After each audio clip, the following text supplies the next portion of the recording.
Ooh, new intro. How about that? Uh, we're getting slick over here at Tavern of Tales.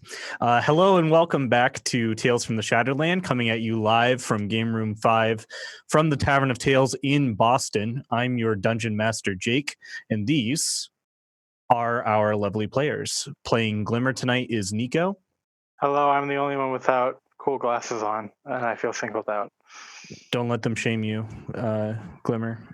Playing Eidolon is Austin. Come on, Glimmer. You gotta get with the crowd. Okay. The starter of this trend is Jason, who's playing White Scales. I am a trendsetter. Yes, thank you. The first adopter, Quinn, playing Ashrin. You know what they say about good artists? They don't copy, they steal, and I've stolen the trend. Mm-hmm.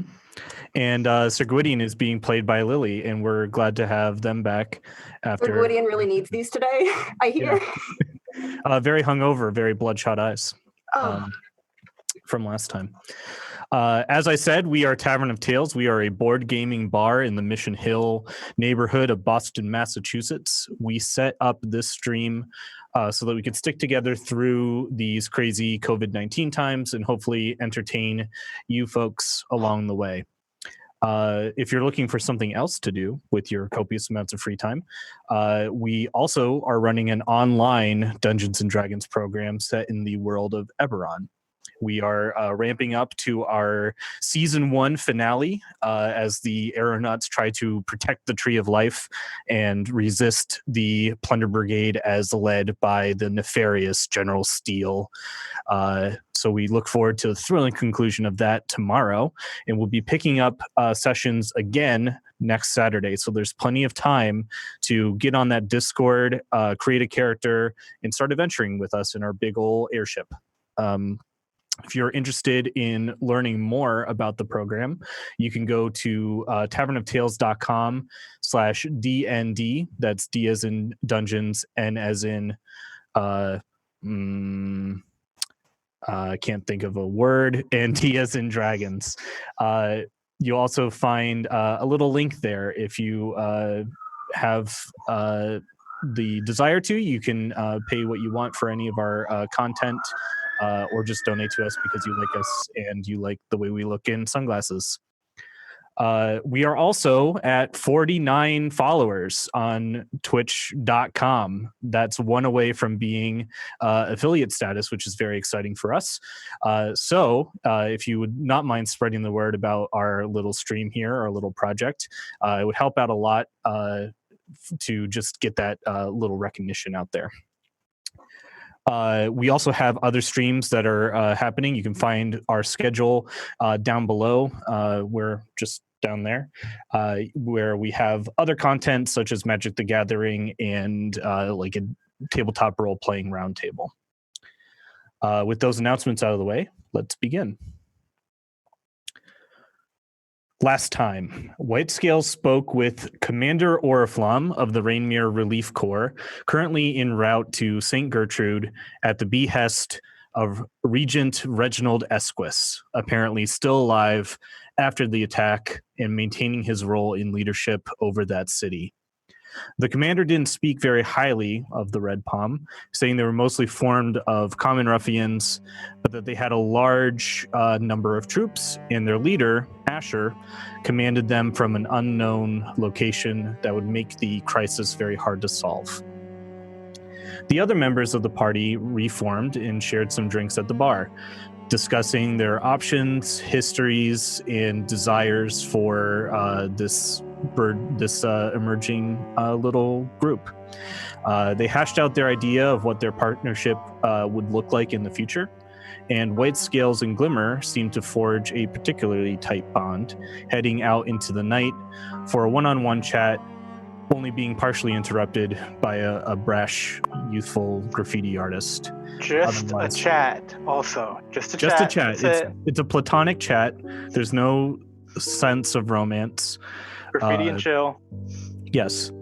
No matter what you would think or how obvious it may appear, it's just platonic. They rejoined the group for the night back at the Magnolia Inn, and the next morning honored their meeting with Victor Detch in his office, allowing him to investigate Eidolon at length. During this time, Asherin came clean to White Scales that she had destroyed Ketch for being an annoyance and a threat in her eyes to the growing alliance between the party members. White Scales came to terms with it, a bit shocked, but ultimately forgiving. More shocking was Detch's diagnosis of Eidolon.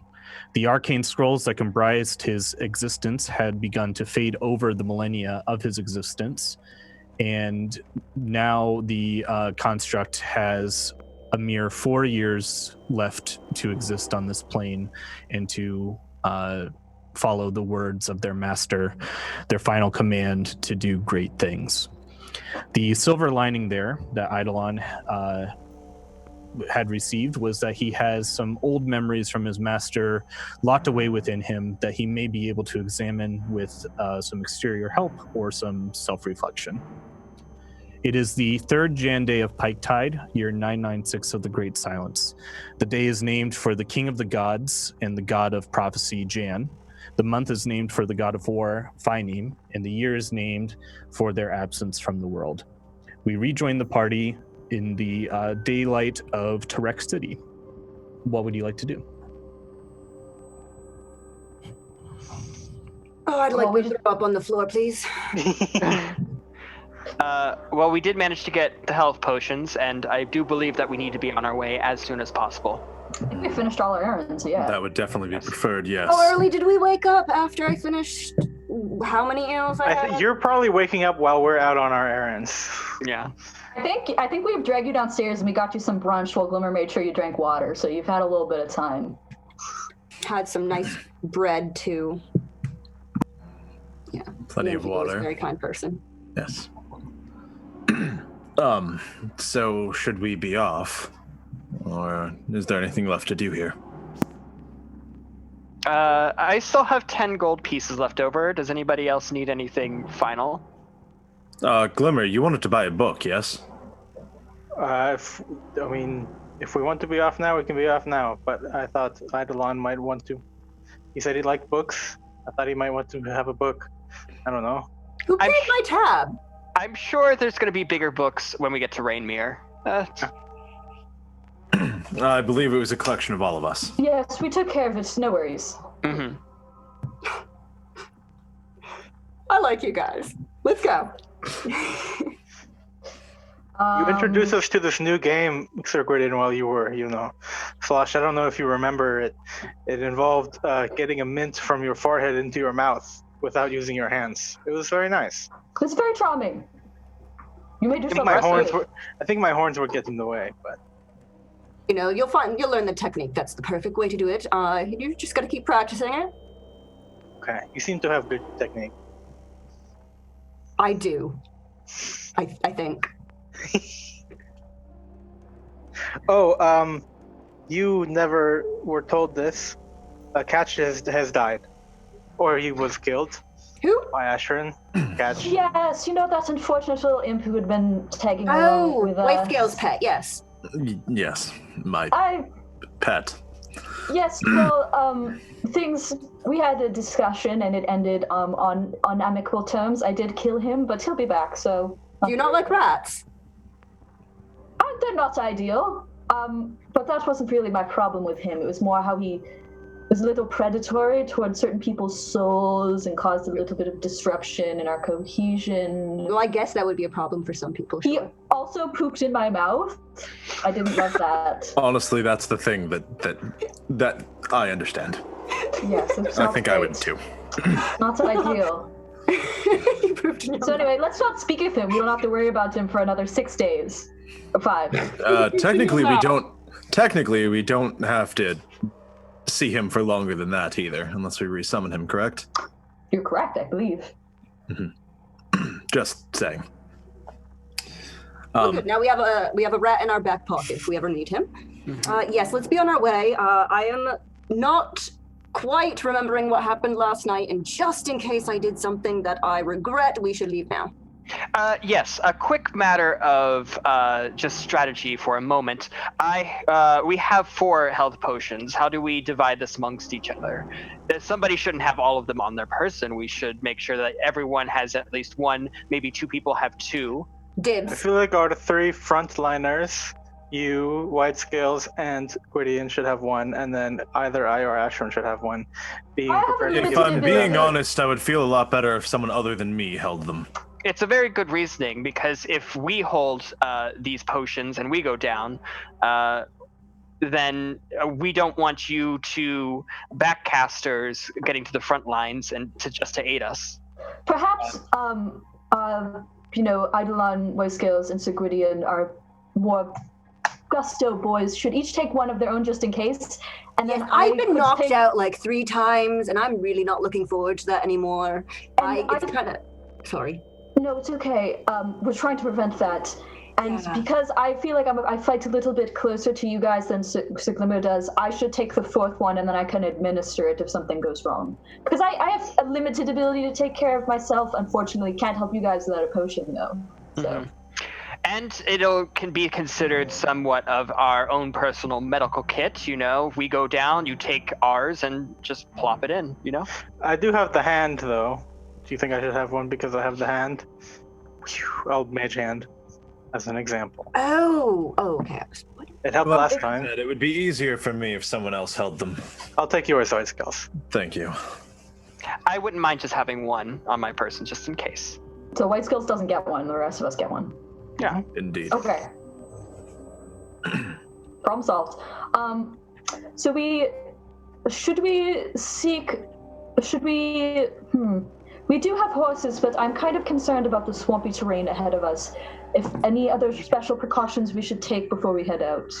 There was discussion before of us hiring someone to accompany us. And then that would be a bigger target on our backs. We currently have red palm disguises that we can wear during the night or during the day. And if some poor traveler mistakes us for their enemy, we clear that up right away. It seems quiet here, and I was told that the further west we go, the safer it gets. So I did discuss the Orflam. They're actively hunting them. The farther away from here we get, the closer to Rainmere, the more Likely we soldiers are to will run into them? Yes. Yes. Less likely to run into the Red Palm. More likely to run into soldiers that will judge us rather quickly. Jake, I was wondering if I can do some sort of roll to know what creatures might lie in the swamp other than Red Palm. Swamp. Yeah, go ahead and roll a history check All right, history. That's just. or nature check. Your choice. I'm pretty sure history is better. Why was that a +7? That should be plus something. Oh no, they're both the same. So that's going to be a 7. A 7. Okay. So with that roll, basic creatures of the swamp area tend to be oozes, things like this. The swamps aren't as well traveled and things move slower, so you would pin a higher rate of the Plague of Madness within the swamp as well. All right, I would like to relay that information to the group about the swamp. Cool. I guess now would be like, I know this is a world building question, so I don't know if I would actually know this, but can you contract the plague by just being is it airborne or is it slime to slime? it's Slimeborn. It's Slimeborn, yeah. It's Okay. equal to Bloodborne. So you would if you walked through the swamp and nothing happened, you'd be fine. But if you ended up fighting a slime and you had skin to skin contact, the slime might have it. Yeah, you want to avoid contact or ingesting it, Okay. like eating food contaminated with it or anything like that. Right. And so animals. In that case, we should buy more rations, lots of swamp clothing, and we have to feed the horses as well. Otherwise, the horse is going to catch it. I don't want Boxer to, go mad. Yes, that's probably a good idea. We should get some oats, grass. Yes, oats are great. I don't have any money on me. I don't know how much you guys have after taking care of my bill. Is there anybody giving me a look in this tavern like I might have offended them last night? No, we kept an eye on you. You were a good boy. Okay, good. Yes, I said maybe we should stop at some sort of general outfitter, but get some of those horse things. But I don't know. I do disagree that I don't think we should find a caravan. I think that's too much attention. I think we should do our best with our disguises and our stealth and our wits, most importantly. And once again, if we saw from earlier, the wildlife out there can be quite savage. Yes, but I don't know how we could prepare for that other than... I'm just saying that we should see that more as a threat. After our little encounter with the hill giants, there are more dangerous things than the red palm out there. Fair enough. Also, I think Eidolon makes a good point that will be, or maybe it was White Skills, that there will be soldiers. We're more likely to encounter soldiers who may think us red palm if we're in our disguises than red palm. So maybe we should do our whole scouting and warning system again, so we can be prepared for what's coming. I mean, I don't know. I can disguise a red palm uniform fairly quickly, but it may be a little bit harder for someone else to don or doff it. So I think we should just hold on to them in case the opportunity arises and proceed as regular travelers. Yes.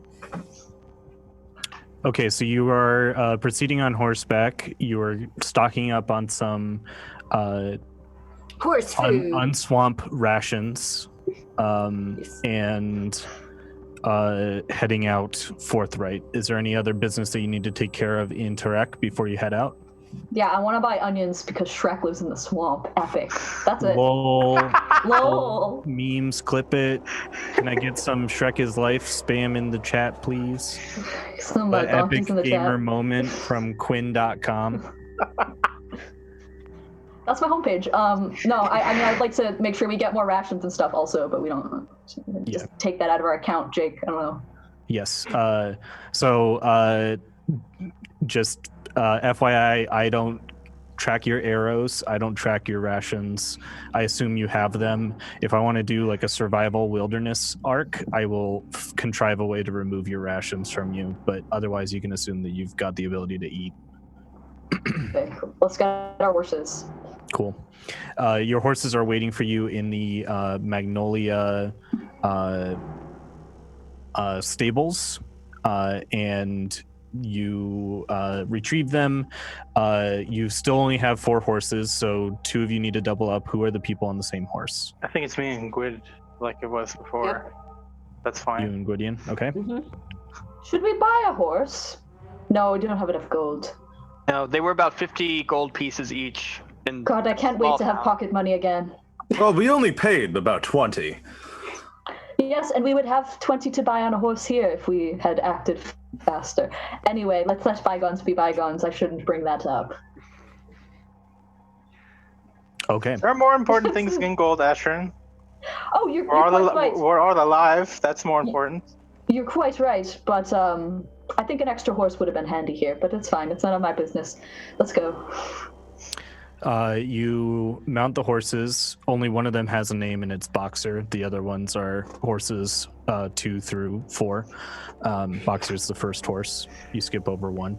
You head down on the roads south of Tarek, leaving behind the sleepy little university town and heading into the woods on the road south.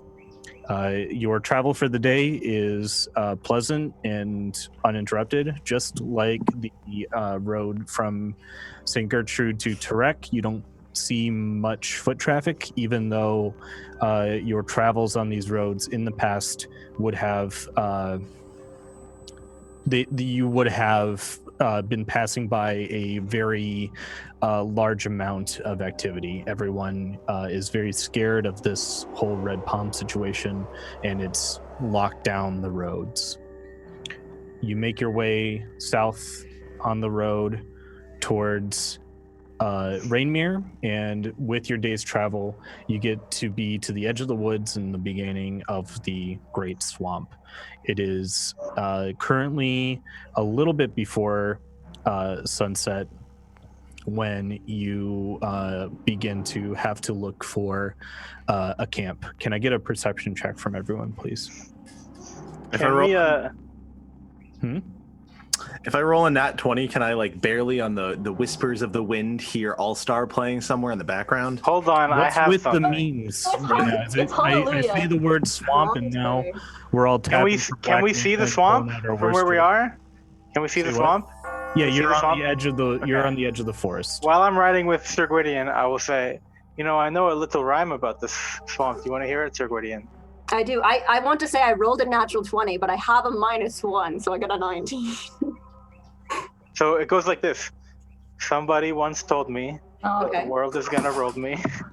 I ate the sharpest tool. Make a wisdom saving throw. I don't do this often, She was but you're gonna looking get kind struck by of lightning. dumb, with a finger and a thumb in the shape of an L on her forehead. Do you Don't- like it? What was her Don't- name? Don't contact ID match us for I this. want to put, I That's wanna a 7 put the on the L wisdom up on my save. forehead.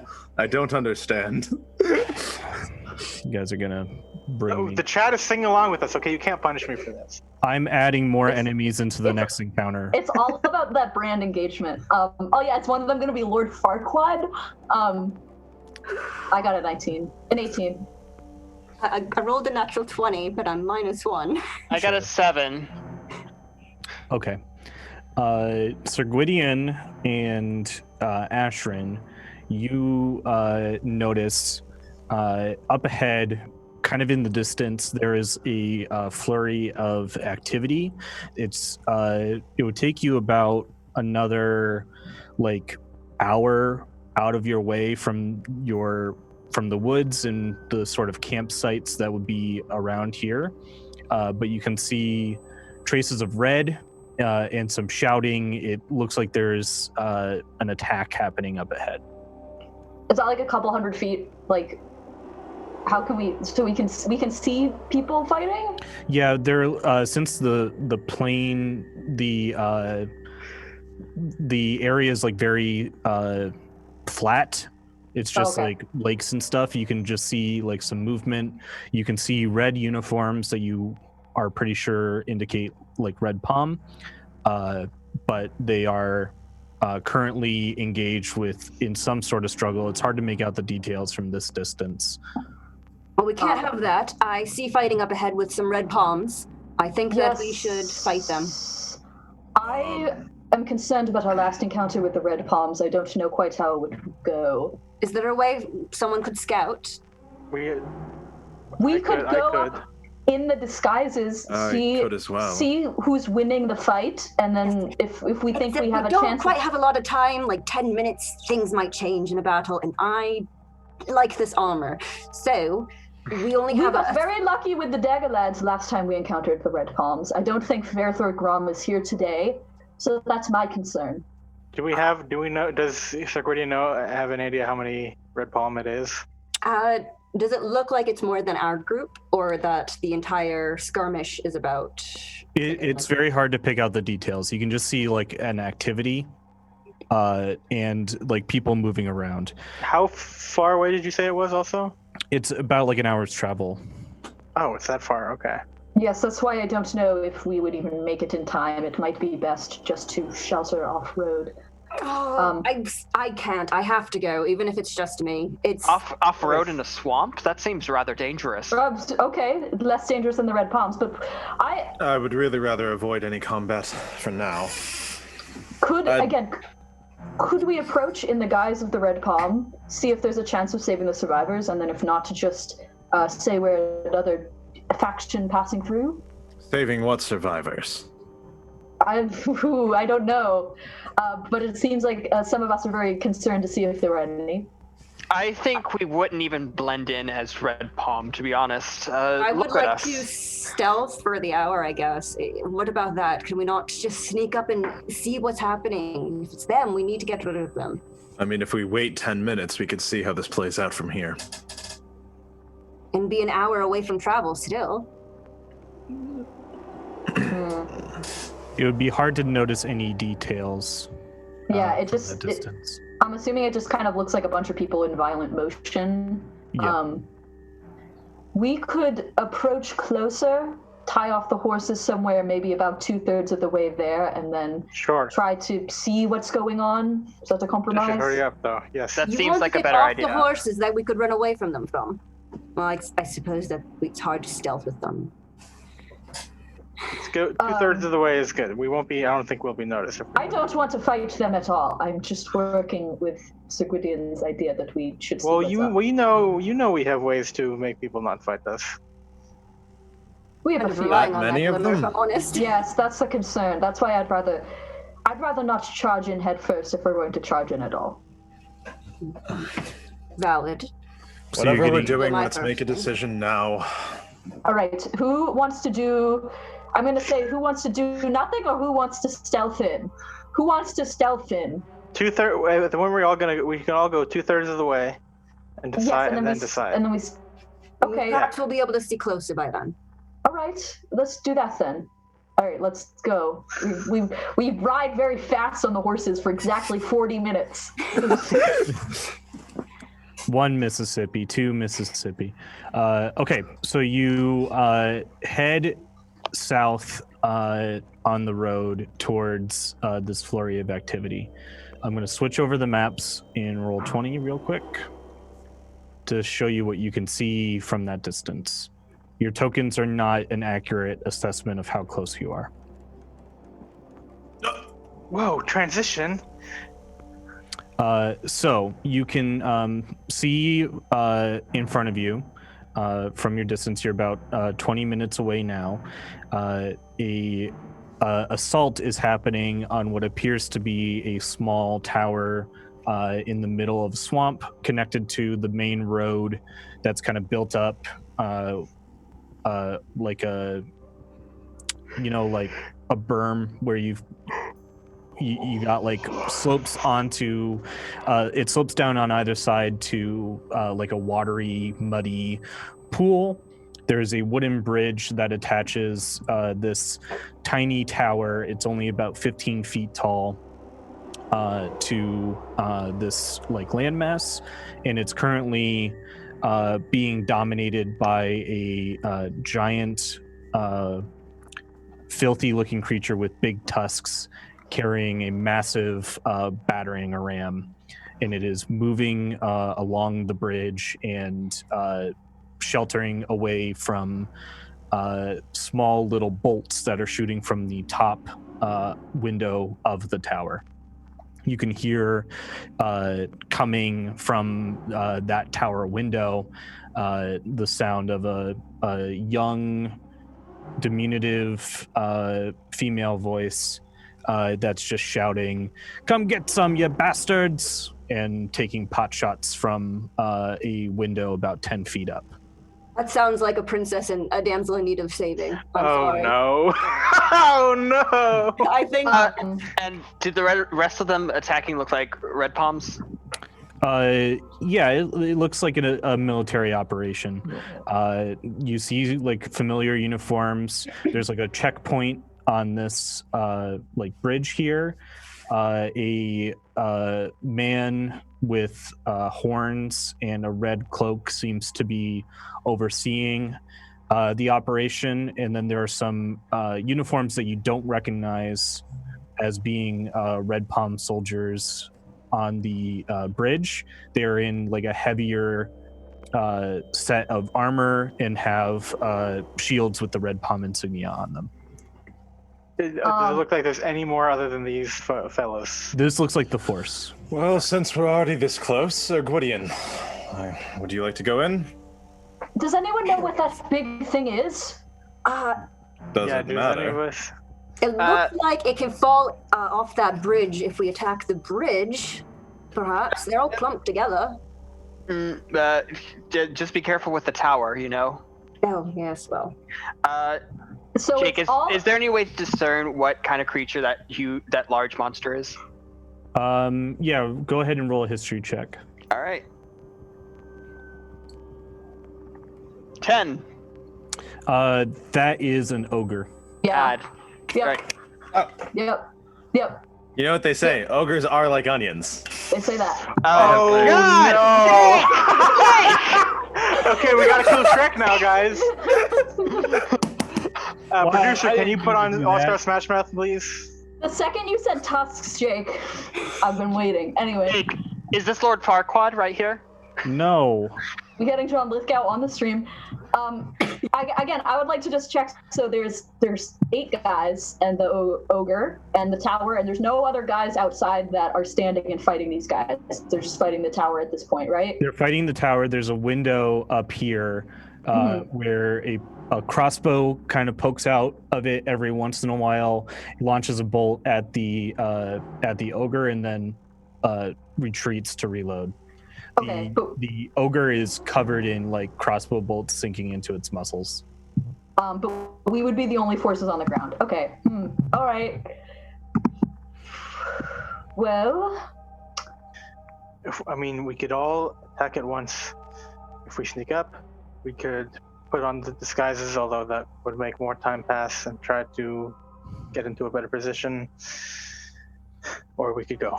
But I wouldn't like doing that. I don't want to leave this person to this fate. There's not that many of us. We have potions of healing. I might be a little bit more confident, but it seems like we could take them. Are we fighting then? Every second we stand here talking is another one that we could be doing something. yes, I would Gwydion, say I'm not- you're muted. You're muted, Gwydion. Sorry, I was coughing. Glimmer, I think you need to get off my horse. I'm going to be getting into some risky situation. Okay, we should try to make this an ambush, though. We should sneak closer and try to make it an ambush rather than this you announcing yourself. I ride on you. Will you get me closer? Certainly. Excellent, thank you. All right, you guys trade horses. Glimmer, this one's all yours. Oh, the horse? Yes. I don't want it. I'm You dying ready? off. Good. Ah! Boxer! Oh, wait, that's not stealthy! Wait! Oh, God. Okay, cool. Thundering sounds of hooves running towards the combat are. It's going to be very hard to stealth in here anyway. Oh, Yeah. So Gwydion and White Scales are currently on a horse together, barreling down this built-up roadway running through like the muddy swamp. You're about 20 minutes away. Are you doing anything else to prepare as you move forward? I would like to say something to Sir Gwydion. Okay. On the way. Sir Gwydion, how much coin do you have? I think I have none. I genuinely have no idea what happened to my pouch. And when we get to Rainmere, if I kill more than you do, 2 gold comes to me. 2 gold. Only Alright. 2. All So if right. I kill more than you, 5 gold goes to you. okay, yes, that's math. What's the back rank doing right now? I I'm- am also galloping in, conjuring a great sword from my hand. Yeah, I'm on a dang horse. Like, oh, there goes our boys again, and then also follow, but like slightly behind everyone else. Okay. Yeah, I'll be on the side of with Asheron's side. That's how I say that. Okay. So you both have your own horses. Yeah, arrange yourself how you would be like in formation as you barrel down towards this thing.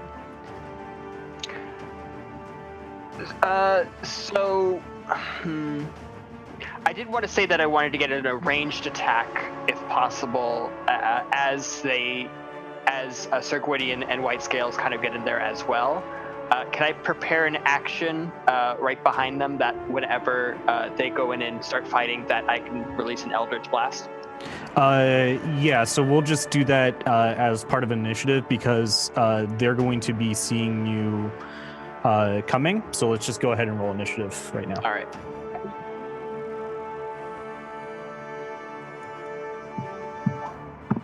That's a 16. Do we have our turns? Yeah, you guys should have your. Do you guys see your turn? Oh, no, I don't think we're in there yet. Okay, hold on. I rolled a natural 1. Quinn, you're the only one with your shades on anymore. Oh, I didn't notice. I commit to the bit. Did the bit get old? I just had to start looking at the We're screen. on a new Yeah. bit. We're on No. a Shrek riff now. Yeah, Flips to I'm roll 20, I'm hoping like- for that one to grow old. These are actually our prescription, so I do need to wear these, but then you can't see my beautiful makeup. Don't worry. The next episode will be the B movie. Oh, B movie? Okay. Yeah, that's that. I'm calling it now. I mean, All of the swamps most do tasteful have a names. lot of flora and Most up to date. Actually, I think it would be struck too because we're going into the big city, right? Oh shit. They don't even have dental though. Yep. Yeah. And we have Holding Out for a Hero as our background song, you know. Also, just throwing this out there, if the woman in the tower is not named Fiona, we riot. You can I do would like whatever you to want. be a Bug's Life. So that's Ants. all. You guys remember ants with a Z? You guys Oh, can yeah. add your initiatives into the Yes. into the tracker, Gwydion and White Scales. Mhm. The real ironic thing about this, or I guess it's not irony, it's coincidence. Don't mix up the two, or you'll get nerds yelling at you. That Austin was listening to like a Shrek breakdown on mic in our pre-show meeting. I was, and I just Amazing. A Shrek breakdown? What does that even mean? it's basically real We quick. don't need to go into it. We save it for the post-show meeting. I feel like I have to explain myself on this one. Yes. I have you So reposted it viewers on just know Wall. that that's the content that Austin was consuming before we began, and now we're in combat.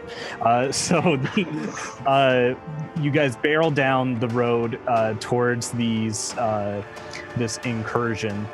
You're going to be able to get to here by the end of your first round. Does that make sense? So on horses, this is where you can get with your full horse movement after your turn. So you can use this turn in initiative to like prepare and things like that. This horned tiefling individual is going to turn his head as he hears the sounds of hooves approaching his position, and he's going to come over to this side of this barricade, which is like a 5-foot wall that's been hastily constructed on this berm of the road. He calls out to the rest of his troops and points in your direction, and people have noticed that you are coming. That's all he can do on his turn. Ashrin, it's your turn. Okay. And so we're taking our turn to move to these spaces, so I don't have any more movement. You don't have any more movement. Now you're there. Yep. Okay. I'd like to cast a second level sleep in between these guys. So 20-foot radius, so it should be out of the radius of the horned commander-looking fellow. Okay. So let me roll for that. I don't save at all. No, it's just versus your constitution. Yep. I mean, no, your hit points. My bad. Yep.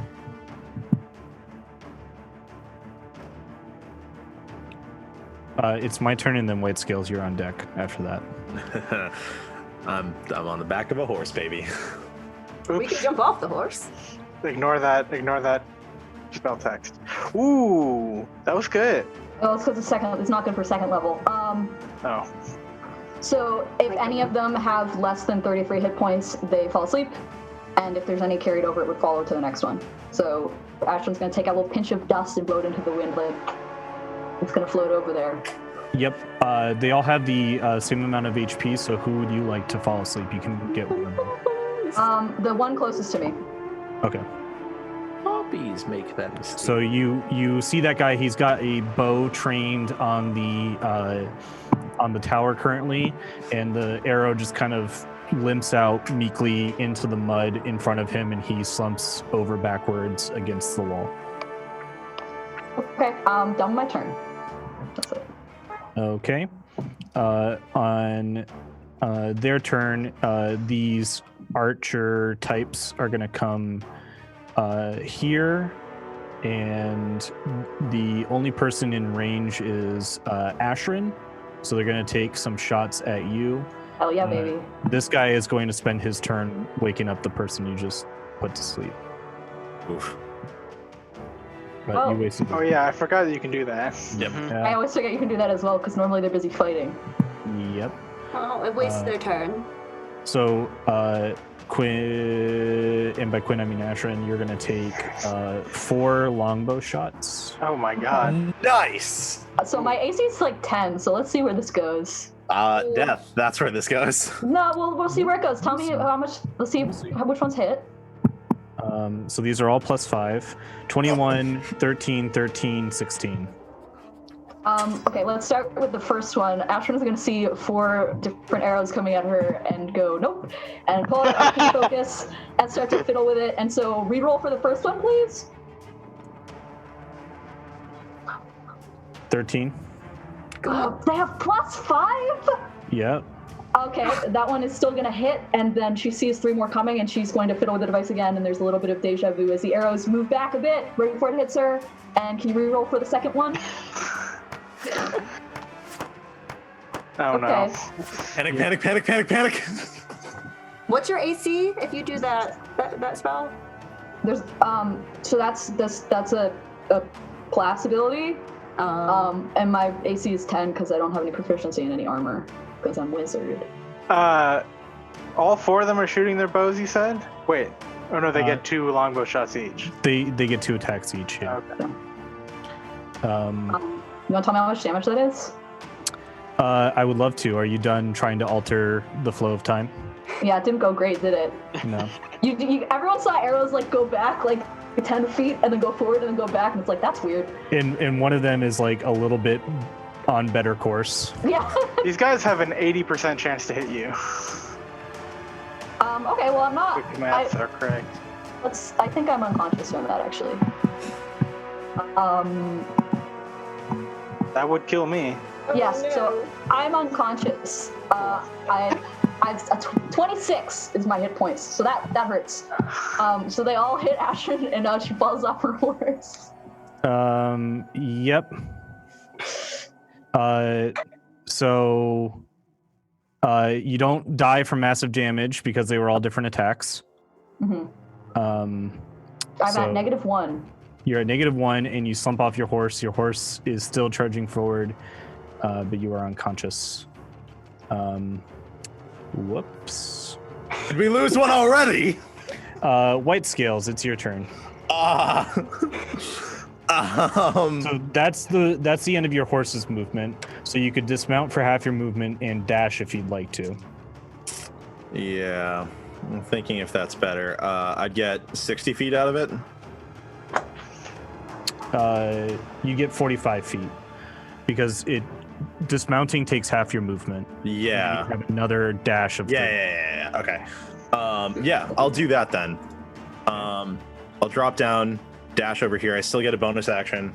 He'll get an opportunity attack on me, right? Yes, because you're going through his space. Yeah. Yep. So he is going to take his attack. He's kind of a schlub, though. Or actually, technically, if I were to move here and then there diagonally. No, you're still leaving his reach because he's. Oh yeah, because he would have reach there. Yep. All right, never mind. Yeah, I'll just take the hit and go there. 17 to hit. 17 hits. You take that. Yeah. Cool. 3 damage. All right, baby. And then as a bonus action, I will rage. Okay. And since I took damage, I don't have to worry about that. Yes, you took damage, and now you still have your rage for next turn. Cool. Eidolon, it's your turn. All right.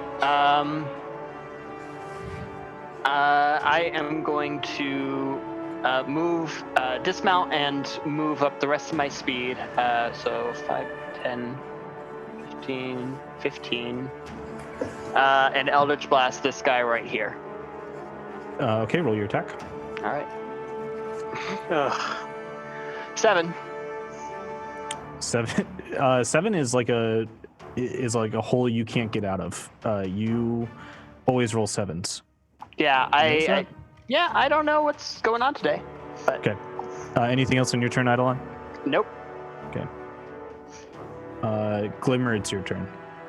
So Ashrin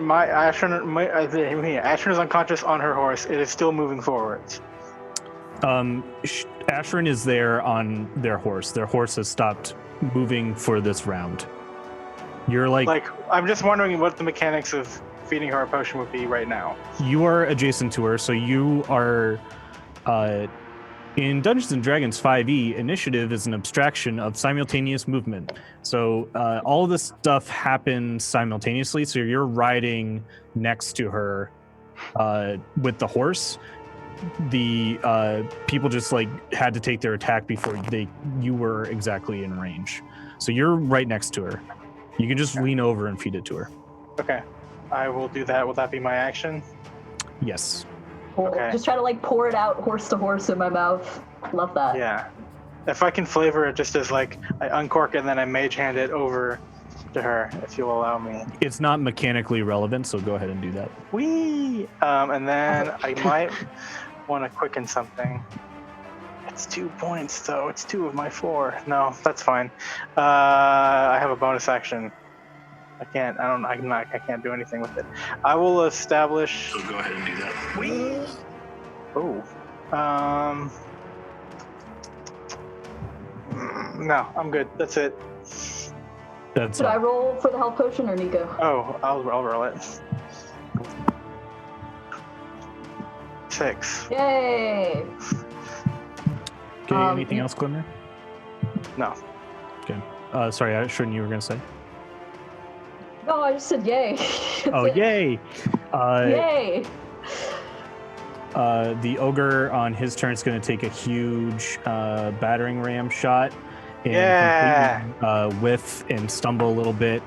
He steps down into the mud and gets his foot dirty, and then steps back up onto the bridge. The crossbow comes back out of the window and attempts to take a shot at him. It works, and you see a little bolt sticking out of his cheek, and he yells in rage as the voice that's coming from in the tower goes, "Ah ha ha ha ha ha!" That is the ogre's turn. It is these guys' turn. They are going to hear the voice of their commander, and these two are going to stay up here, and this one's going to start coming back. He has to dash, but he gets to hear. That is their turn. Gwydion, it's your turn. You're muted. I know, I keep coughing. So, Box has run out of speed. That means I'm going to jump off in a nice kind of sprightly manner and, do how much? How far is that? It only takes 5 feet of movement for me to get off, so I am within range of that. Ooh. I will be wielding my lance, so I'm going to move to be just out of this guy's range to right here and attack this commander with a furious roar. Roll your I attack. hit. Please roll.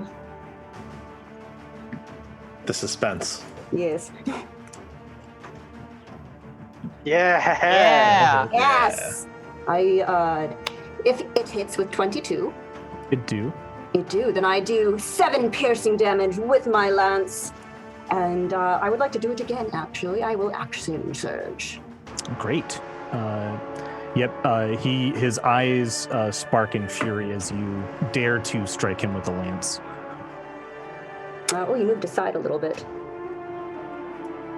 Did you just move him, or was someone else? No, I did not move him, I don't think. Okay, well, he's still within my range. Sorry, I will do that again. I pierce once through his leg, and I will do it again. It's a very, very slow. Oh, that one doesn't hit. A 10. 10 does not hit, no. Fuck. What is this? That's Sir Gwydion's real voice. Yeah. How did you know? Anything else, Gwyd? I guess I'll stumble and hit the lance, kind of hits the ground, and I'll look at the man and be like, "Who are you, good sir, threatening this fair maiden?" That's my turn. Shit. Who am I? Who the frick are you? He is going to take his reaction to use his Hellish Rebuke. Please make a dexterity saving throw. Oh, I'm the best at dexterity saving throws. Ugh. So you're going to take all this. Oh my. Oh. No. It's an 8. I will take 16 damage. You will take 16 damage. And on his turn, he is going to, not elongate. He's going to head back here and point out Gwydion and hit like his lackeys on the way back and say, "What are you doing? Get in there!" And that's going to be his turn. I'm going to just mark you. Does White Skills get an attack of opportunity as he moves back out of his range? No, he's moving around. Oh. You can go like that. Yeah. He takes the help action against Gwydion. The next attack against Gwydion has advantage. Ashrin, it's your turn. You're on horseback. You're next to Glimmer. You just felt the healing, life-giving health potion on your lips, and now you're back in the fray. Great. Ashton's gonna wake up to 4 different crossbow bolts in her chest and the wounds of heal around them, and just gonna go. No, thank you. Jake, is it okay if I move off the map just 60 feet to the north? Is that possible? Okay. I would love to do that, and then do this. Mm-hmm. Come out here this way. And then I'm gonna cast False Life as a 2nd level spell on myself. And just start. Asher was just panicking, like, and let's see how many hit points I get. That's 11. Oh. Yes. Okay. Great. Because you did 2nd level. On Right? my turn. Okay. Yep. Cool. It is these guys' turn. This one is going to come up through the bulwark, so you would get an attack of opportunity. I would, because No white scales. Yep, I would like to. Do you have I would Polar also. I Master, have a Grid? 10-foot reach. 16. Yeah, that's a 21 to hit. 21 hits. Yep, cool. Gwydion, they are coming It's- into your range now. Oh, you're right. 8 damage. 8 damage. Okay, not bad. Okay. No, Go ahead. Jake, I have 10-foot reach with my lance. Do you have Polar Master though? So it's only when they exit the Yeah. 10-foot reach? That's Yes. very interesting. Okay. And even then, it's only within your 5-foot radius unless you have Polearm Master, which allows you to use the 10-foot All right. reach. I'll have to get that next feat. They drop their longbows and pull out their swords. Oh, now and, they drop their longbows. try to attack you. The first one is at advantage. We're just going to use the dice in order. So the first 2 d20s rolled are the advantage one. Okay. That's not what you want to do. That's not pro gamer. 5 equals 5. Did you know this? Yeah. Oh, That's fuck. a 50 hit. I'm just kidding. 18. 8. All right, so these are +2 for each one? Yep. So it's an 18, a 20, a 4, and a 12. Well, okay, there's 4 of them. All right, so the 4 and 12 do not hit. The 18 does, the 20 does. Okay. So you're just going to take 2d6 damage. Okay. So 9 damage from their long swords. These guys are going to come around to flank Mansoor, and they're going to take 4 attacks at advantage.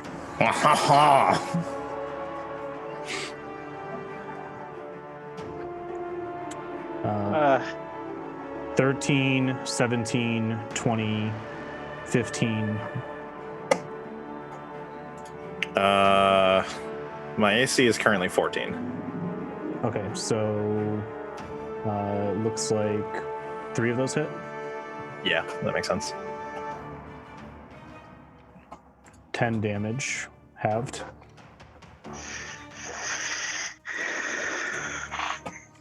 Cool. Okay, that is their turn. It is your turn, White Scales. Yes. Just from generally seeing them, which of them looks to be the most wounded right now? The only one of them that have taken damage is this leader guy, Okay.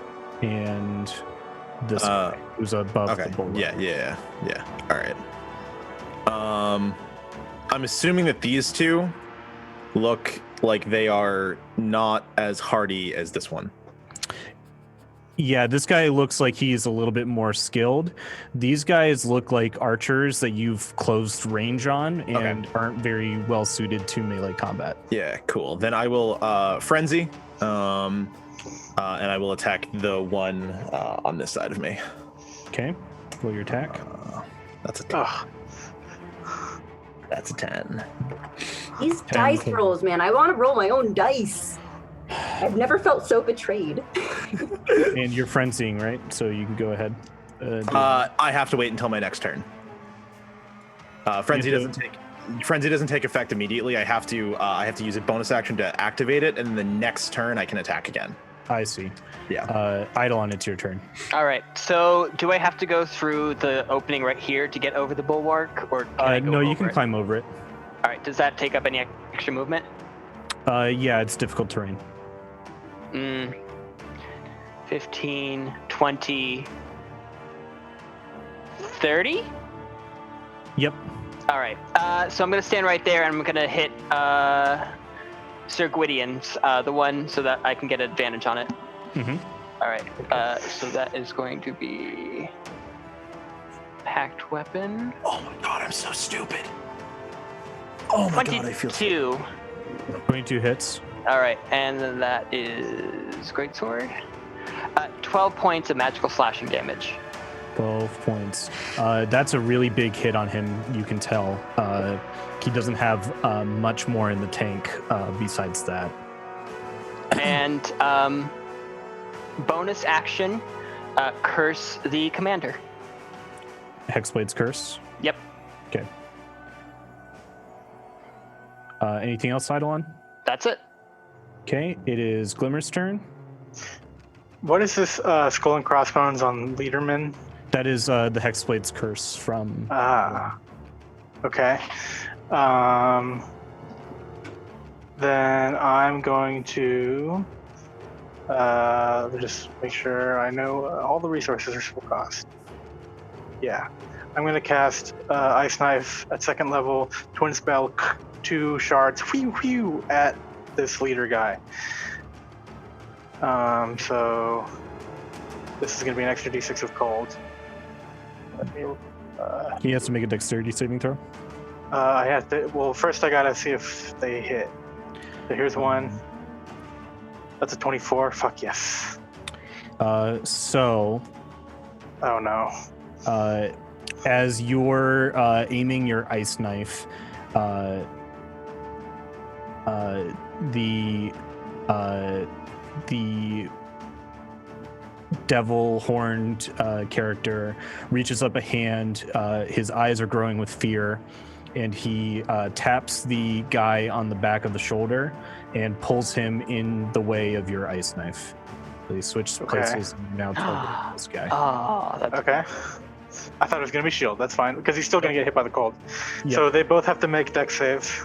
Okay, so this is the dex save of the main target. Yes. This is the dex save of the leader. That is now within my range. Yeah. And I can make 2 attacks on baby. Yes. Okay. So it's 7 piercing to the main guy, 4 cold to both of them. Okay. Here's the second one. So this is twinned. Can I? Well, I don't want to hit white scale, so I'm now aiming this at this guy. well. White Scales does get resistance to cold damage, doesn't he? Do you have resistance to cold? I should. Oh, you do. Yeah, because I'm white dragon. Yep. Yeah. Frost. Yeah, Okay. I have damage resistance. So the that's second double damage resistance. Yes. Yeah. Well, no. No, only no, damage no, then resistance. because he's not bear totem. So the second one I'll shoot at the leader again. That's another. Is that another 24? That is Yeah, a it 24 to hit. Woo! That's only 2 piercing damage to him. But he has to make a dex save, the armor guy has to make a dex save, and the 2 guys next to White Skulls have to make a dex save, and White Skulls has to make a dex save. So these guys both fail, so they both take 13. Hold on. Sorry. On the first one, the armored guy and the leader should take another 3 cold because it was at 2nd level. Sorry, I forgot that. And on this one, they are going to take 13 total colds. Everyone who failed to save. The guy who got hit is going to take 2 piercing. Jason, my DC is 14, so I think you succeed. So you take half 16, of. so. You take half of 13 halved, so you take 3. What a good crowd control spell. And then 2 more piercing on top of that. So For the leader, yes. yes. He is looking like he's just barely clinging on to life. Yes. These other 2 Okay, I was worried. these other 2 smucks need to make their saves. They both fail, so they also take 13 cold. Yep. Oh my god. That is such a good crowd control spell. And I can twin it. As long as they I guess as long as they don't as long as they fail their dex saves, because it's pretty stupid if they do. But it's a fantastic to mix with if you have a way of debilitating dex save or even. Check out other astute observations of 5e's mechanics at Tavern Talks. Podcast. We're podcasting now, baby. Yeah, we'll be doing that soon, guys. We'll talk about it more at the end of the stream today, I think. Okay. So it's the ogre's turn. It rears up its battering ram and slams it once more into the door. And the door comes flying off the hinges. He takes another crossbow shot right to the eye again, but there's gonna need some help. There needs to be some help there if he's gonna be falling. On these guys' turn, they enter the tower. You don't see what happens after that. Sir Gwydion. Okay. What could you tell me now? It's swampland that's between the tower and these roads and bridges, right? All over here. Yeah, anything that's not a bridge or the road is swamp. Does it look particularly deep? It's like waist deep. For mechanical purposes, it's difficult terrain. In that case, one more question. Mounting my horse would cause an opportunity attack on me, I imagine, even if I called my horse over. Just to the nature. Yeah, it would be movement away. Yeah. Yeah. Okay. So for my action, this individual on my right, farthest from me, I would like to shove him 5 feet away from me, so he's outside of attack of opportunity range. Okay. Make your athletics check. I really would like to roll high since I'm supposed to be good at these. Yes. Yeah. Yes. No. Excellent. Oh. Never mind. He ducks underneath your arm bar. I'm just gonna go like this and bonus action. I'd like to second wind and roll some health back because I'm still pretty squishy. Feats, I'm sorry. And then I'm going to be taking 2 opportunity attacks to mount my horse. There we go. 1d10 plus 4. I should only roll it once, but That's a 16 and a 17 to hit. Oh no. 16 does not hit, 17 does. Okay, so you just take that. 6 damage.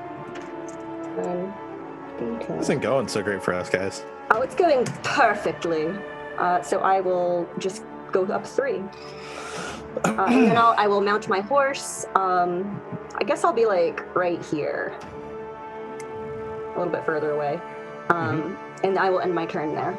Do you want your, are you making your horse move? What action is a hoof attack? That's a bonus action, right? The horses can't take the hoof attack when you're riding them as mounts. They can only take dash, disengage, and dodge. Okay. Then, if I knew that, I would have ordered. Well, I haven't trained Boxer yet. He's still just a pure draft horse. He's still getting his taste for blood. Yeah. No, I will just stay there, and I'll have Boxer digging in his hooves and snorting, and I will look at them aggravatedly. Think about how much pain and fear we've brought into these poor farm horses' lives in the last 3 days. Yeah. Boxer's living a life right now. He thought he was just going to eat, like, wheat. Boxer is probably into it, and then the other 3 are just like, I want to go back to my oats. Yeah. This guy is going to take the disengage option from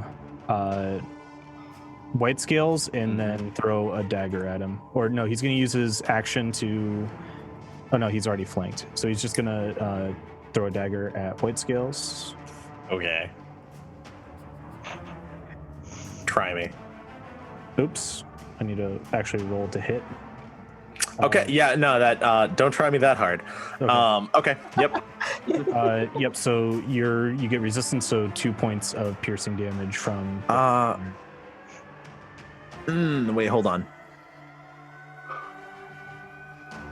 Shit. All right. Never mind. Yeah. Okay. That's cool. That's fine. I take 2 points. Mm-hmm. Ashton, it's your turn again. Cool. I would like to double check that I believe I was next to Glimmer, so checking that distance. You'd be back there, yeah. Right. I would love to, from my current position of very far away, it's 115 feet to the guy with the horns, and I would love to cast Chill Touch on him. So I start doing a somatic gesture, and a ghostly hand comes racing by, goes past Glimmer's head, and reaches out to this guy. It's the Metal Gear 5 Phantom Pain The Rocket Fist. Yeah. 14. Rocket punch. 14 just hits. Yeah, great. So that's 6 necrotic damage to him as it grabs onto his shoulder. Yep, and that's gonna do him in. What does it look like when he falls? Yeah. I don't think it's so much a shoulder grab now as I do think it's just like a slap in the face. Like it goes like all the way up very close and then it's a dainty like little slap. Yep, a little. Yep, and he stumbles forward and kind of lands in the mud on the side of the bridge, dead. Nice. The Palmer without their commander. Anything else, Ashrin? That's it. Actually, I think I'm going to move forward after that. That's made me more confident. No, actually, that's not true. That's not true. You can't. You'd have to dismount. You can get off your horse if you'd like. Why? Oh, I wasn't. I didn't want to move 60. I didn't want to move 60 feet to be next to Glimmer. I still want to be 115 feet away. So I haven't used my movement yet this time. Yeah. Right. So track your lateral movement. That way. Good job. Okay. Exactly what I want you to do. It is these fighter bloke turns. I think these 3 are all going to focus on Eidolon, and then one's going to attack White Scales. So, Eidolon, you're going to take 6 attacks at advantage. Okay, just because I heard that word, I am going to bonus action shield. Okay, you can choose to do it after you see the rolls too. Sure, we'll see the rolls, but... in reaction shield, just for those playing at Oh, home. yeah. He knows the rules, he just spoke incorrectly. Forgive him, chat. Yes, please forgive me. So the first... Crucify him! The first rolls... What did I say? 6 attacks at advantage? No. Yeah, shouldn't it be like 3 or 4? They each have 2 attacks. Oh. Yeah, so it would be 6 attacks at advantage. Man, I can't wait until I'm level 5. Please take 133 damage. It's scary to look at. I know it's not true, but I'll read them out. You tell me if they hit. 16. Yes. With shield? No, with shield, no. Okay, so what's your total AC? 19 with shield. 19. Okay, so. Oh, actually, I'm sorry. I'm looking at the wrong freaking character. It's 21 with shield. 21 with shield. Okay, Yes. so There that's we a go. miss, a miss, a miss, a miss, a miss, and a hit. So Okay. you take. I'll take one hit. Nice. No, I think you take 2 hits because Yeah, there's 2 19s. There's two 19s in there. Yeah. Okay, so you just take, after all that, 6 damage. Good job. Yay. Nice use of the shield spell. And then White Scales, you're going to take 1 attack at advantage, Mm-hmm. and you're just going to take that, please. There you go. One point of damage. 1 measly damage. 1 damage. Oh no, I'm quaking in my boots. Your turn. Well, you guys were before. Yes. You guys were scared. These two look hurt, right? Yes, they are pretty darn hurt. They've got ice shards sticking out of their lungs, and they're wheezing. Do they look like bloodied, or do they just? They look beyond bloodied. They're smoking that ice, baby. Okay. You know what I'm saying? Cool. So I'm going to do something that I've completely forgotten that I can do this entire campaign. I'm going to reckless attack. Oh. Yeah. Hey, yeah, you know, one. a key feature of the barbarian. The thing that I forgot to do. Every single time we've gotten into combat. I I'm thought gonna you were do just being cautious, but then No, I running forgot that I bodies had it. was making me believe that you weren't being cautious. Yeah, so I'm gonna with frenzy. I'm gonna attack both of them at advantage. So that's 13. 13 barely hits. Okay, that'll be for the first one. Great axe. God, this 6 damage for the first one. That's enough to do him. Cool. And then the other one is a 17. 17 hits. With a 6. 8 damage.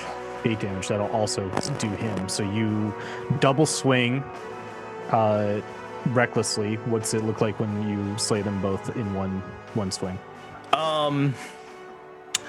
I guess for a moment I would realize that I have enemies on both sides and kind of take the axe and put my hand closer to the axe and pound my chest, and then kind of go in for like a punch to the first one with the blade right into the chest, and then release the grip a little bit and swing back around to the other one. I'm going to turn to Eidolon. Do you have this? I was gonna go after the ogre. Okay then. But go. Okay, then I will move. What's 30 feet from here? 30 is there. Oh, can move that. There. And I will charge that way.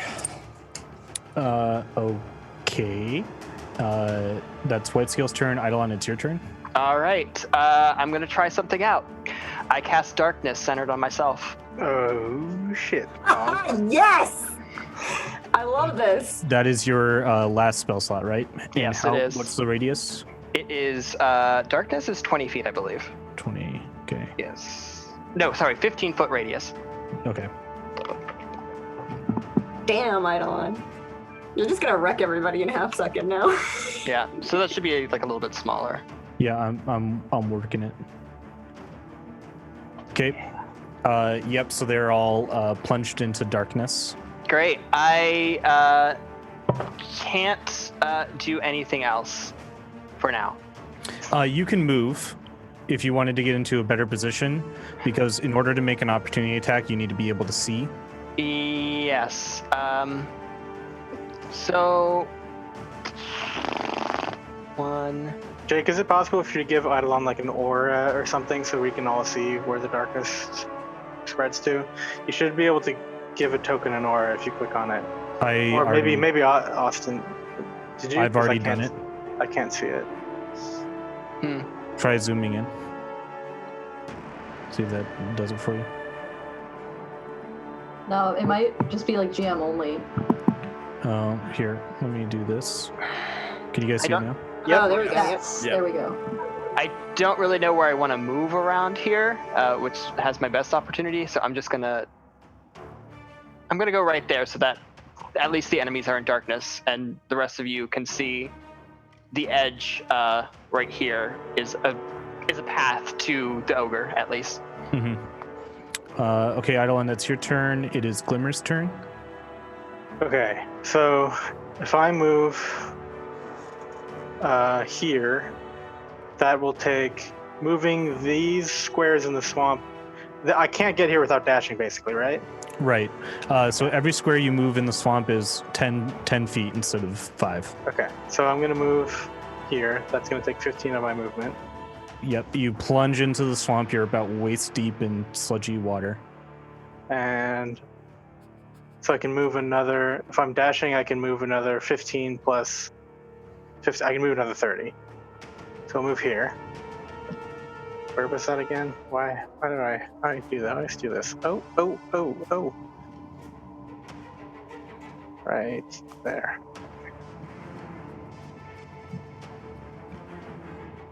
Sorry, everybody.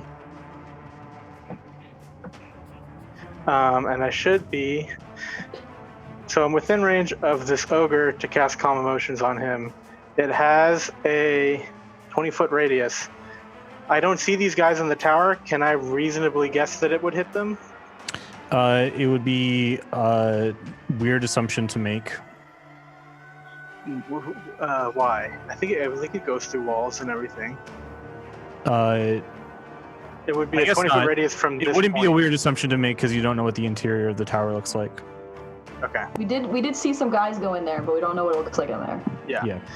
So I have to quicken it. So I'll quicken spell bonus action, throw a Calm Emotions at the ogre. So he has to make charisma save against 14. God, charisma? Yeah, that's why I cast it on the big stinky guys. 10. Yeah, he's calmed. And then the Yeah. other two guys, are if they're in range, also have to make checks. I will roll those in secret so that you don't know if I'm even counting it or not. Okay. And if the lady in the tower, you would consider her in range, she also has to make one. But I guess I'm just making everybody chill out. That's what the spell is. It's just like a smoke bomb, and like it just you see it come out of the tower. It's the episode of Samurai Champloo where they solve the problem by toking up and getting chill. Okay, so the ogre shoulders his battering ram and kind of like lets out a huff. He kind of squats down on his knees to see what's happening inside the tower, and then turns around and starts calmly walking back this way. Yeah, I'll make whoever failed not hostile to any of us or the woman in the tower because I can take. Okay. And I'll say to like White Scales, because he's like walking towards the ogre, like he's calm. Leave him alone for now. Okay.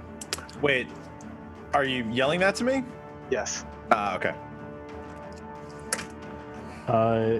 So this guy's gonna run out of darkness 5 feet and call out to the ogre and the people in the tower and say, hey, we can use some help back here, and begin to he's going to see the darkness and make a judgment call and try to approach. White Scales, 1, 2, that's 1, 2, 3, 4, 5. 1, 2, 3, 4. Nico, I have a question there. Yes. If I hit that ogre, it no longer is charmed, correct? Yes, and also anybody who is charmed becomes uncharmed if they see a friend of theirs being hurt. So this guy attacking you, if you hit him, the ogre would become uncharmed. So there's a big problem with this. I need to hit one of them. If you deal some damage to yourself, punch yourself in the face. Grapple him, pin him. But that's meta knowledge. Okay. So this guy's going to wind up and take a shot with a greatsword at White Scales. Mm-hmm. It's a 21. Is that the... Yep, that's the roll. That'll hit me. And then take this much damage. 9. All right. I'm going to Vengeful Assault him. Okay. I am. Well, it's going to turn off the ogre then. I guess you're in stupid mode. Yeah. You've gone sicko mode. What does You he have never to roll? Glimmer never explained hold to us on. how the spell worked. Yeah, Huh? that's true. It's half of 9, right? Yes, half a 9. And what does he have to roll? Does he have to roll? a save? No, he doesn't get to roll a save. Okay. I just attack him flat. Fuck. All right, it's a 10. It does not hit him. Okay, that's good. Is it attack or damage? It's harmed. Okay. Yep. Gwydion, it's your turn. You might just be putting this whole debate to rest in a. Oh yeah, no, it's. We Just- gotta kill them all. They're red da-da-da. paws. Live in darkness. They can't see them. Yeah, and like, I mean, I could kill those, and the ogre couldn't see them, but then I can't see them either. It's quite a problem. So I'm Right. just going- Well, go into the tower and see what's going on inside the tower. I don't know. So Don't make White me- Scales has don't already make me attacked this other guy, though, right? Yeah, I just swung at him. Okay, I'm gonna take a swing at him and head towards the tower, which means I'm probably heading towards the ogre. So it is 10 feet this way Mm-hmm. to move there, and then from there, it's like Oh. It is difficult terrain. 20 feet. All right, so it would be that's my full range to get right here on my horseback, and so that is in range. That's all I can do. I will, with my lance and with melee advantage, because he is not on horseback, I will swing at this fool attempting to hurt my friend. You coax Boxer into the muddy water next to the bridge, and now you're about level. You're actually probably a bit lower than this guy, and you're shoving a lance up at him. Oh yes, it's going right up his bum. It is going to be very uncomfortable for everybody involved, I'm sure. Oh hits. no. And it does 5 piercing damage. What's it look like when you kill him? Okay. Oh, it just goes like right through the abdomen. There might be like some like esophagus coming out the other side. And he's gonna like spray a little bit on White Scale. Mm-hmm. I'll put it out and be like, ugh. The ogre blinks a little bit and then grits its teeth and lets out a loud roar as it sees this atrocity, this very uncalm, unchill behavior from someone that he used to be indifferent towards, but now is very angry at. Dude, we ruined his vibe. It We sucks. totally ruined his vibe. You ruined his vibe. I did. I made him achieve a good vibe. Ashrin, it's your turn. I'm a vibes man, sir. A neutral vibe. It When you wasn't deal with necessarily a good fascists, vibe. you do not deserve any vibes. I'm sorry. Vibromancy is the new subclass coming in on Earth Arcana. If I make the horse dash, can I move 120 feet? I think their speed is 40. Oh, For I draft thought they horse? were riding horses. Oh, they're draft horses? Okay. Well, I guess I'd just like to move 40 feet closer then. And I can't attack anyone because I can't see anyone except for the ogre who's too far away. The horse can dash, so you can get 80 feet. Okay, so And that I would be... doesn't take your action. Okay. 60 feet would be to here, and then that would be another 20 feet. Okay. I'm gonna stick my heels into the horse, get up to here, and then because I can only see the ogre, I'm also gonna do another chill touch at him. Okay. No. What is it though? No. It is a spectral hand, so like I make a gesture. No, I mean what's the total? 5. Oh, nope. Your spell attack's only 5? Yeah. Oh. Because it's proficiency bonus plus your mod, which at proficiency at level 4 is 2, and then my mod is plus 3, so that's 5. So the total so would be the 7. total is 7. Okay. Yeah. Never mind. Thought you could get there, but you didn't.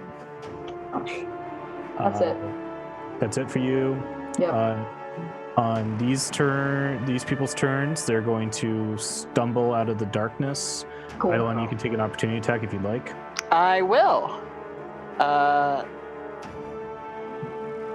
14 to hit. That hits. All right. 11 points for him. Okay, so he's going down. as he good. stumbles forward. No one can see it, so don't describe it.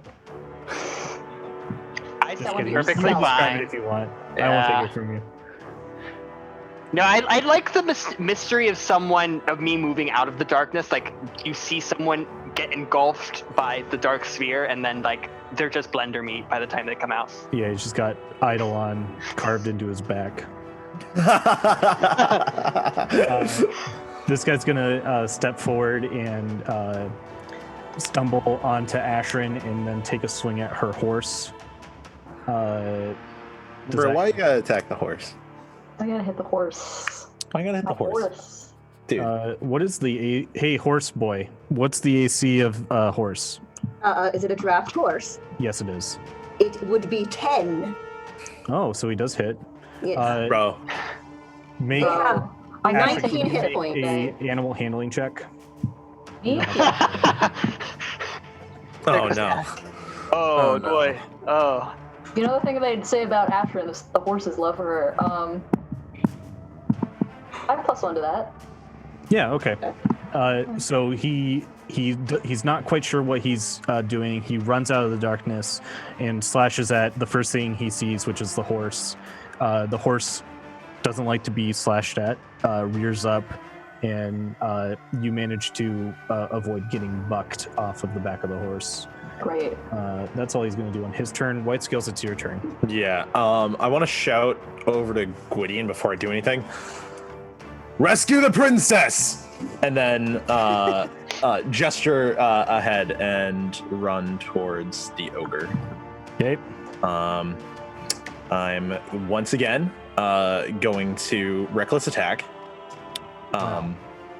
Crazy that I'll do that now that I remember that. Gwydion, if you go in the tower and see just 3 people chilling out, what would your reaction be? Okay, so it's the first one is a 20. My question 20 hits. would be, Okay. can I fit the horse through the door? Are you adding your extra rage damage to this? Yeah, that's 7. Yep. Okay, 7 total.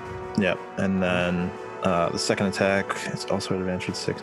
11 11 barely hits. barely hits. All right, excellent. Then that will be 9. 11. 11 points of damage. Okay. He had some previous damage with the crossbow bolts before. So he's not looking too hot, but he's still got some life in him. Mhm. right. Eidolon, it's your turn. Oh, it's my turn? Oh, okay. The darkness is going to envelop this poor guy. And As Eidolon says, "Oh, hey, Ashrin," Damn and it. he's going to attack the guy in there. Since he's blinded, don't I have advantage? Yep. All right. And if you make ranged attacks from darkness, they're at advantage too because they can't see you. Oh, okay. That's really good to know. 24 and 21. Those will both hit. All right. Great sword damage. That's going to be 10 magical slashing damage. Oh yeah, you get them in one. Great. Nice. Let's see. I only moved up 10 feet, so I'm just going to move back 5, 10, 15, 20, right there. So, and yeah. If you want to describe it, go ahead. Yeah, Ashrin, you see like an orb of darkness swallow the guy that is slashing at your horse, and then it recedes, and there's just a headless body there, and it slumps over at the horse's hooves. Oh, I almost had him. Eidolon is the thing of nightmares, I swear. Eidolon's a nightmare. Eidolon, the roaming darkness. Anything else, Eidolon? That's it for me. Glimmer, it's your turn. My friend and I were talking about how if you could somehow make the orb of darkness permanent, you could just be the party member that's just like, oh yeah, that's just the orb. He just hangs out with us, and he like envelops guys, and then he re-unenvelops them, and they're dead. He doesn't say anything. It's just the orb. It's just the sphere. Did you mean That the hangs shadow out with us. sorcerer? I mean, the shadow sorcerer subclass. I feel like, yeah. I love the concept of Yeah. the orb. It's really very powerful. Okay, I'm Don't going spoil to. my home games tier 5 bad guys. I'm gonna say quickly to Gwydion as he's riding past me, like, if the calm worked on the two in there, just leave them alone. Try to get her out without a fight. And then I'm going to second level Dissonant Whispers. This ogre, please make a wisdom save. Wisdom this time? Mm-hmm. Okay, so still not great. Yeah, 6. baby. So this is gonna do 10 psychic plus another d6 because I'm guessing at second level. So 13 psychic, and he has to use his reaction to move his speed directly away from me. Okay, so you can get an opportunity attack if you would like. White scales. Yes, I would. I certainly would. You can attack recklessly, I think, can't you? Yeah. Not on a reaction. Not on reaction? No, it has to be on your turn. Yeah, okay. 7, 12 will hit. 12 will hit. Yes. All right, excellent. 15 damage. How do you want to do them? As he's turning away, I want to swing at the leg. And then when he drops down, bring the axe down onto the head. Okay, yep, and he steps into the mud, you bring your axe down, and then he just belly flops with a loud, sickening, like, sound as he just begins to slowly sink into the depths of the swamp.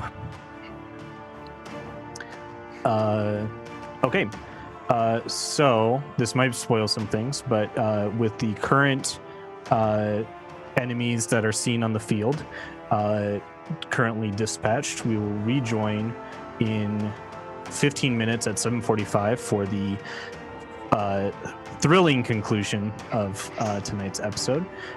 So 15-minute break, back at 7:45, and we will see you then. Orb gang. Orb gang, orb gang. Orb gang. And glasses.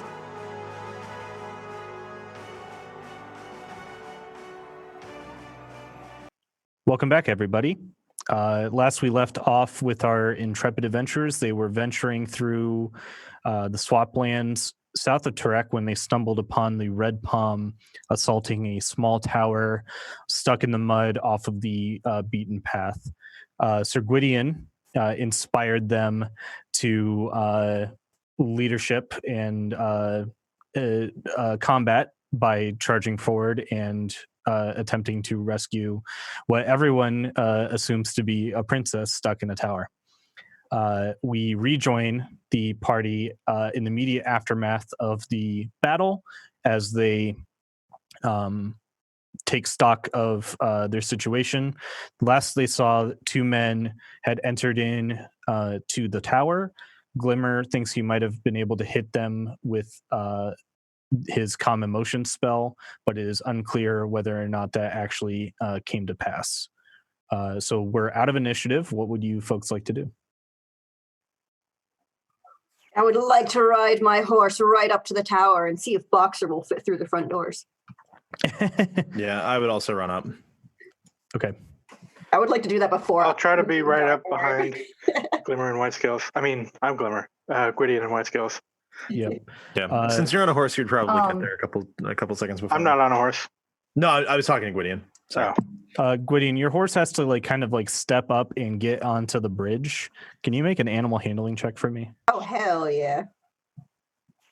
I'm proficient at that, but my wisdom's not that great, so. Okay. That is an unnatural 20. Yeah. Hey.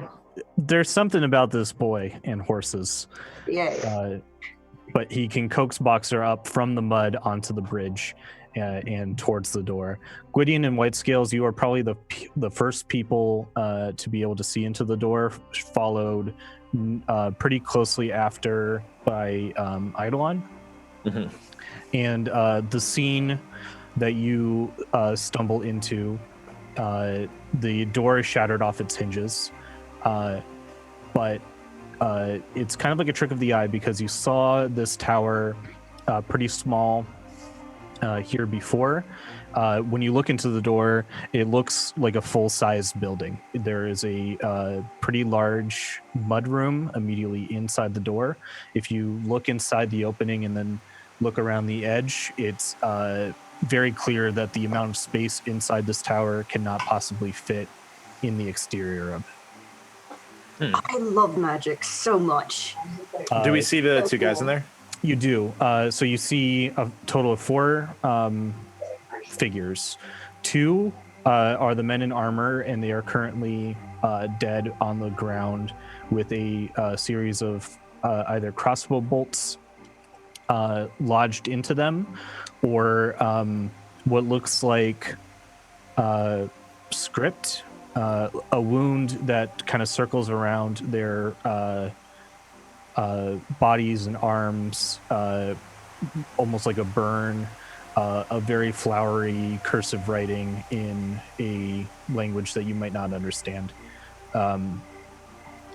The 2 other figures, there is a person clad in like very stitched together leather. They're wearing a mask with 2 little glass eyepieces that are completely obscure their face from you. They're wearing like a very heavy-duty mask, big, thick leather black gloves that go all the way up to their arms, and they're kind of like covered in mud and other viscera that you're not quite sure how to place it. The other figure is a halfling in a blue cloak, shouldering a very complicated-looking crossbow. As soon as you enter, she turns the crossbow at you folks and in like a defensive gesture, and the figure waves her hands, and a giant, what looks like a giant feather made of purple energy rears up and points at you threateningly. What's your immediate reaction to this? We mean no harm. Can the horse get through the door? Genuinely. Make another animal handling check. Oh no.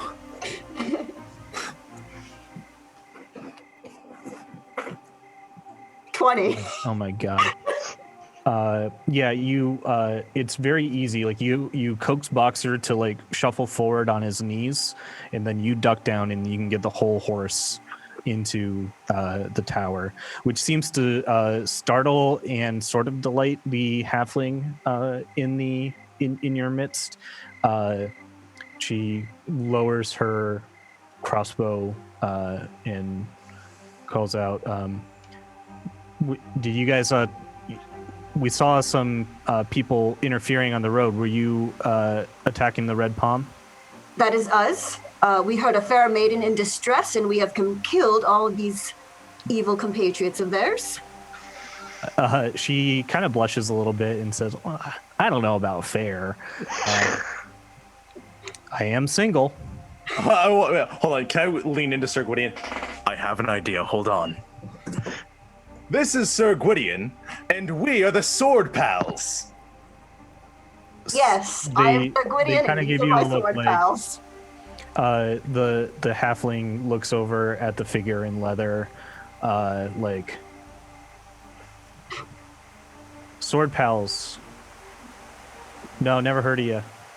We're an emerging and wonderful new group. Jake, as Adeline is walking through, he still has darkness on him, and I'm assuming that he's going to envelop the entire room as he walks in. Yeah, it's about this size. I didn't want to interrupt the RP, but I did want to specifically look at the body of the guy I killed before I head inside. Okay, so let's actually take care of that, Ashrin. Which body are you checking? I believe it was the tiefling guy. Yeah, the devil man. Devil man cry. Yep. You find a small round stone in his pocket, very familiar to one that you already have with a red symbol on the outside. Mm-hmm. You also find what looks like a little leather journal or notebook in his pocket. The other things are like, pocket money and things like that, about 5 gold. Okay, cool. Yeah, and I will kind of search him, and then I want to like look at his face for a second, and then just like turn him over back into the mud and join the party. Yeah, he's a reddish maroon skinned tiefling with yellow eyes in pretty standard red palm armor that you are beginning to recognize by now. Okay. So back to the scene inside the tower. Gwydion has gotten the horse inside. White Scales has announced the people as the Sword Pals. Mm-hmm. It didn't land well. Sir Gwydion and the Sword Pals. Sir Gwydion and the Sword Pals. Mm-hmm. Mm-hmm. Yes. And now Eidolon has entered into the room, covering it in darkness. I'm like also near the door. I'll be like, Eidolon, the darkness. The what? Oh, yes. Yes, I totally forgot. You mortals can't do that. And he snaps his fingers, and the darkness will dissipate from its origin. Cool. Apologies about that. These sword pals of mine right here are some of the finest warriors and have handled most of the enemies outside. But do you have things handled in here? The halfling seems to defer to the lady in the leather kind of bodysuit, and she takes off the covering on her head to reveal a pretty homely-looking middle-aged woman with very thin black hair pulled up into a tight bun. Her face is dominated by like this hook nose with a very hard not to look at mole on the side, and she kind of takes a breath of fresh air as you ask this of her, and she says, yes, we have it all handled. The men breached our tower, but Larkin and I were able to handle them. Thank you very much for your assistance. I would suppose the easier thing to do would be to not get involved, and it means a lot that you provided the assistance. I don't think we would have been able to take them without your help. That's why we couldn't pass up this opportunity to help anybody that is being ravaged by the Red Palms. They're a scourge currently, and they need to be handled. That's true. Can we offer you a place to stay for the night? Well, we are on our way to Rainmere.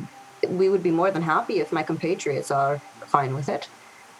I'm so sorry, I didn't get your name. My name is Lady Hulvern. Lady Hulver, I would be more than happy to take this opportunity up if my compatriots agree to it. She looks to your compatriots who are roughly assembled at the door. A rest for the night would do. We got a late start out of the city. Very well. Then I will send you, Larkin, to go and prepare the dinner and show our guests to their rooms. I'm going to secure the samples down below, and I'll meet you in a bit. Sorry, but what do you do? What are you doing out here? I am a follower of Bolster. I, unlike my colleagues, would rather not leave the study of the plague to the cult of Heliodor. So I have set up this outpost so I can study the local population and work on the Garcidian Fates version of a cure. When I hear Bolster, I want to turn back to Glimmer and Eidolon and just kind of mouth Bolster, and then like pantomime the book. Thanks for being incredibly obvious. When someone mentions Siddhartha Gautama in front of me, and I go to my friends like the Buddha, like guys like the Buddha, that guy, the Buddha. Yeah. I'm sorry. Are you saying you You have samples of the plague in here? Is that... I wouldn't worry about it. They're all very secure down in the basement, but now you can see why it was such a hard defended fight, as it were. I would not like to see the results of these hooligans breaking into my laboratory. Lady Holver, who else knows? I mean, is your research here very prolific? How would the Red Palms know to attack you specifically? They've been all over the roads. I think they just saw our outpost and took it to be the fort and defensive position that it is. I'm not sure if they had specific orders to attack us.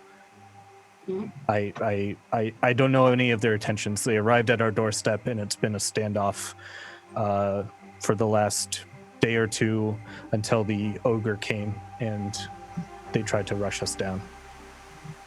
It's rather persistent, I think, but I don't think much.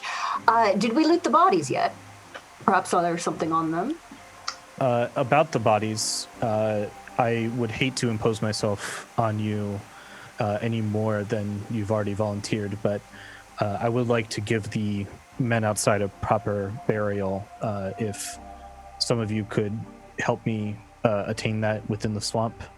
Oh, certainly. There's also for what reason they attacked you? I think that their bodies still deserve to be put to rest. Maybe. Oh, is it a faith thing for you? Yes. I understand. No problem. I understand. Genuinely, someone has to clean up the bodies we make. Glimmer. Oh, that too. You make a lot of bodies. What about the We've made ogre? a few. That's a big grave, right? Yes, but we can work with it. Mud is easy to dig. I will be more than happy, since you are offering us your fine establishment to let us rest for the night. Can I do like a nature check? Because I don't think you're supposed to bury people in mud. Would I know this? Is that suspicious? That's a knowledge thing that Jake doesn't know about. I think it's fine as long as it's not like part of your watershed. Well, if you bury a body in mud, it'll come back up. Okay. Or it'll move underground and pop back up somewhere else. Cool. But if it's in a bog, it could be preserved for centuries and centuries. Yeah. Exactly. That's why I was like. So you have to dig. Okay, so you'll have to dig through the mud. Well, the thing is, either what is the pH of the mud of this swamp? Welcome to Jake, I need Dungeons to and know. Dragons, everybody. This is Tavern Talks episode 2. Is this brackish or hard brackish water? I was scared she was a necromancer. Okay, I didn't mean to unleash it. I guess I'll go round them up. I rolled an 18 on the soil consistency check. So 18% Is it loam? Sandy loam? Silt. Where's that triangle of clay, loam, sandy, sand? I'm just gonna walk out and start like piling the bodies up. Yep, and she helps out. She's still like covered in her like smock and everything. So you can get the bodies loosely arranged if you go through. Oh, excuse me. I burped right into the mic. How'd that sound, everyone? Nice. Wonderful. Sounded delicious. As we pick up the bodies, though, I would like to pick up the one that has the script on its flesh and would like to try and discern what that exactly was. Yeah, what languages do you read? Common and Dwarven. It is not Common or Dwarven. Does anyone speak Celestial? Oh, Fuck, no, I I don't. learned Celestial. You know Celestial? Yes. It was important to me in my schooling years. And Eilon, you can go ahead and roll a religion check. Sure. You can read the pure text, Sir Gwydion. Mm-hmm. They are. It appears like whatever, like magic feather that was floating around in this room before, attacked by writing prayers on the bodies. So these would be pretty recognizable prayers of rest or Bolster and stuff. prayers to Bolster. I got a 17 on my religion. Yeah, and that was a spiritual weapon. So she's a cleric, and she was invoking the power of Bolster to make this like scribing weapon. Which god is Bolster again? Bolster is god the of god of death And secrets. and secrets. Fun stuff. The fun one. Yeah. The one whose lady we want to stay over at her house. That one. I like her quite a bit. She's rather Yeah, I do. effective. There's Cleric of the Sleepover. Grave now. What is Go ahead. no? What does the room that we're in look like, other than it being bigger than the outside? Oh, I totally neglected that. It is. It appears to be a staging room. It is pretty wide. There's a door hatch that leads down to the basement that she was talking about. There's a spiral staircase that goes up. There is a bunch of equipment in this room that you think would outfit a person to go trekking through the swamp. There's like big, like snowshoe looking things, paddle boats, nets, and things of these sort. There are two different sizes of equipment. There's halfling size and human sized copies of the equipment in this room. So it's like a staging room. Okay. And can you remind me again? It's just the older woman and the halfling? Is there a third person that I forgot? It's just the older woman and the halfling. Okay. Yep. Cool. Over time, White Scales, who's helping with the burials? Sir Gwydion will help White Scales. Yep. And Holvern does her part to move the earth away. She does like gestures and prays under her breath for the bodies as she sends them to rest. Do you want to do or say anything to her as she's doing this? I don't want to Sir say anything to Gwydion- her. Okay. Do you want to say anything to Gwydion? Yeah, but I'll do it after Gwydion says. No, if we're nearby as she's laying them to rest, if Sir Gwydion knows the prayer, he'll do it too. He's laid many soldiers to rest, so. Yeah, it's a very similar. You would know like the prayers from Fineem, like the warrior war god, the prayers that they say for the fallen dead. These ones are more like general use death, laying people to rest prayers, but you can recognize a few. While the burials are happening, I will mind ping Ashrin and say, do you think we should tell her about what we found? She could maybe have some useful information, but is she trustworthy? I don't know. I certainly don't think we know enough to know if she's trustworthy, and I would appreciate at least getting the chance to camp here tonight and maybe get a little bit more insight into her motivations. Sure. We should tell the more eager ones of us that that's our plan, I think. I agree. The boys. So about Yeah, that so- bull stare person, right? We What? found this scroll. I'm gonna run out and kick White Scales in the head. While they're doing the barrels, I'll just approach them quietly and be like, "Just so you know, we Just would like to find more information about Buster, but we don't know if this person is trustworthy yet. So don't bring it up yet." There's a time and Find place out more. when we're laying some. Talking about the. Yes. Okay, good. I won't say Don't anything. do that. You talking- Why'd you do that? So Eidolon jumps up next to the cleric and asks, "Hey, So we met a guy. I don't know if you've heard of him. Yeah, I'd like to. I don't know. I feel like I can't go upstairs without getting yelled at, so I just kind of like to hang out and look at the room. I don't know. Oh, just actually, kind of avoid talking to people. If you're done with that part, the little halfling who you heard referred to as Larkin, will peek their head down the stairs at anyone who's not helping out with the bodies and ask, "Hey, do you guys mind helping with some things for dinner? I usually only cook for 2." Oh, I enjoy cooking. Sure. But that's not a problem. I have never tried cooking." Well, it's never too late to learn, right? I suppose. Did you never cook as a valet, Eidolon? No. You know, my master, he had the spell create food and water. No. Yes. Easy. A little bit easier. I like the human touch, you know. There's a lot of chopping involved. You might like it. That I could get into. She leads you up the stairs, past a series of rooms. The first room above the ready room is like a hospital ward, it looks like. There are a bunch of like cleanly linened beds in a small little ring on this side of the tower. Above that, there is a dining room. And in that dining room, you can see a window to the outside. This was the window that Larkin was previously firing out of.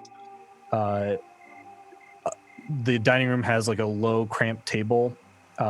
You will be able to fit the entire party in here with the other two, but it'll be pretty cramped. It's not like it's not set up to be very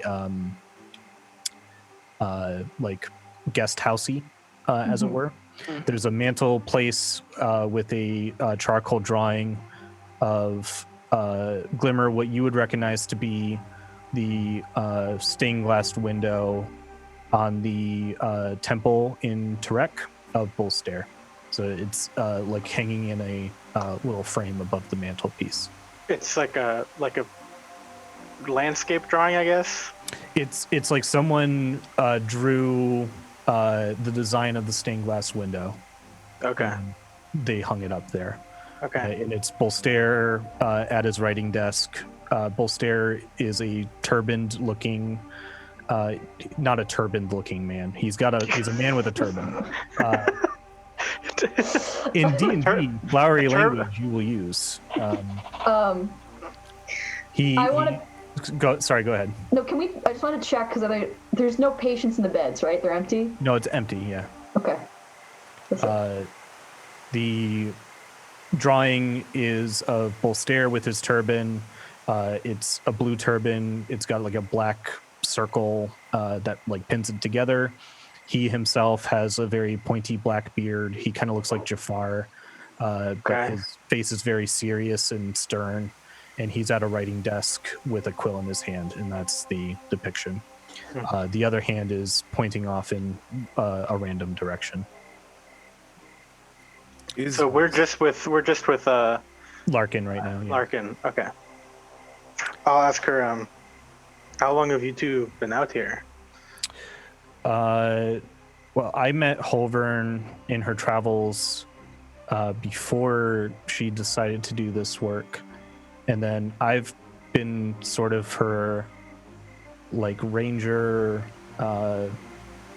errand runner for about 3 years now. Has it been 3 years since I left? Yeah, about 3 years. How long have you had the tower out here? How did you make it like this? It's Holvern's tower. I think she inherited it from her family. She comes from like a well-to-do situation, and then she moved it out here into the swamp because this was where the work was best to do. Then the work, what is it like? What do you do? Well, I mostly go out and try to capture small critters that are infected with the plague to try and take them out of the ecosystem and so they don't infect others. And I relocate other species to different locations if that location gets very contaminated with the plague. It's a lot of working outside. I like it. It's pretty dangerous, I think. I don't want to get bitten. Yes, I was going to ask, how do you prevent such an occurrence from happening? Luck? Yeah, I got a fair bit of luck on my side. Holvern always makes sure to bless me in certain ways to help me as I go along. And mostly just like dealing with things at a range, throwing nets and using arrows and things like that. You wouldn't happen to know the trails to Rainmere from here, or maybe a safe passage through? We are on our own, headed that direction, and we were a bit concerned about the swamp. I'm not quite used to this terrain. If you stick to the road, it's usually okay. You just don't want to like sleep in any ruins at night because there are bound to be some critters in there. So I would just stick to the road, even though it seems like a little bit less secure with these red palm people hanging around. But I don't know what the road south of here looks like. I haven't left since that attack on St. Gertrude. Have you found anything about the plague? Anything new that is not generally known? Yes, did you manage to heal any of the animals that you housed? No, that's probably a better question for Holvern, but progress, I think, has been pretty slow. Well, up here, and she leads you up another flight of steps to the kitchen. It's a pretty quaint-looking thing, and it's got a pretty well-stocked pantry. She turns on the gas and starts directing people to start chopping up parsnips and bits of meat and things like that. You can still talk to her if you'd like.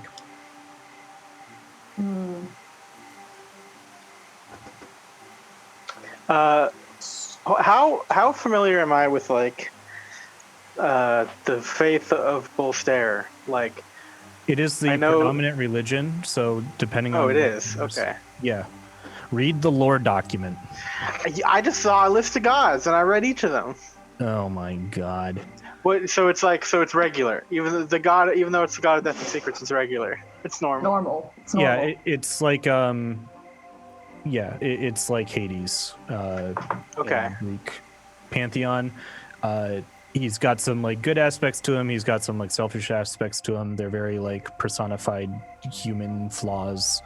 But Bolster is well regarded. He's not generally considered to be evil, but people naturally like shy away from being specific parts of his church just because of like the stigma of like worshiping a god of death. Like it's not a happy thing to worship. Okay. So this I wrote her name down wrong. Holdern? What's her name? Holvern. Holvern. Okay, so it's talking to Larkin. So Holvern, you said that she blesses you. Is she a cleric of Bolster? Because it takes some very powerful magic to move an enchanted castle, I would think. Oh yes, she's been a part of the church for as long as anyone. She used to be pretty big in Tarek. I think she used to teach theology up there. I'm surprised she's out here by herself then, if she had so many connections in the church. Well, it's not very happy work, is it? No, I suppose not. But do you think there'd be more of a wide-scale effort to combat the plague instead of just handing it over to, ruffians, non-believers? Well, the Heliodor people aren't all bad. I just, they don't follow the right gods or whatever.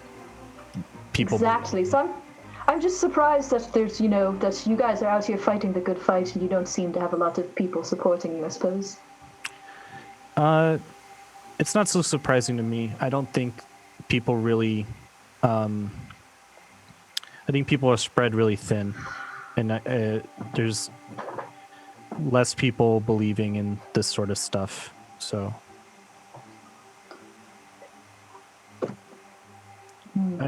I think you're trying to get at something. Are you making an accusation or something? No, I'm just trying to understand. This is a very peculiar situation. I'm not accusing you of anything. She gives you a squint. I'm I'm just asking questions. She's defensive. That's fair. If there's any worries, it's more worry of an outbreak occurring. You're sure that everything is safe within the basement, correct? Oh yes, Holvern's very careful, and I'm careful too. That's another thing, though. I guess there's not a lot of failure points.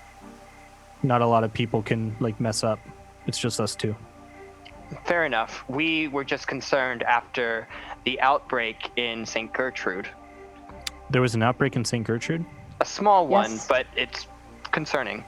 I wouldn't call it an outbreak, Eidolon. It was one person got the plague. Yes. Very targeted, actually. Two. Two. Two Yeah. people got the plague. Only 2 people got the plague. Wait, was it? Who was the second? It was Me! the townsfolk, I believe. But not. I'm That's not shouting a. over Whitescale. No. I'm shouting over That is Whitescale. not. That is not an outbreak. Nope. Also, don't say that. Well, I'm shouting over regardless, Whitescale's. It was someone in the town, I believe. How much of this Wait, is? I'm outside, aren't I? Yeah. I Yeah, thought the Gwydion and yeah, I were you're outside. right. Yeah. Oh, I was okay, out of Gwydion and character. you were outside. Yeah, that was out of character. Okay. I was. I'm very confused. Yeah. Yes. Yes, actually, the Duke himself of St. Gertrude. Frothing at the mouth. Terrible. We saw it. Oh, that's terrible. I must have got brushed over with the whole red palm thing happening. Well, you heard about St. Gertrude. What did you hear happened to the city just that the red palm arrived?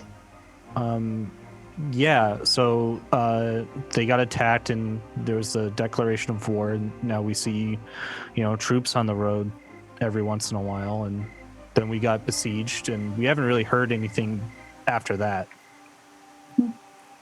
Yes, it was. So we just. Sorry. Go on. No, we saw that the Duke contracted the plague, and so I assumed that would have been something that went along with the news, because the attack happened very shortly afterwards, so, just ponders. I guess I sort of just assumed that the Duke fell in the battle. Yes, that would be convenient if people thought that, don't you think?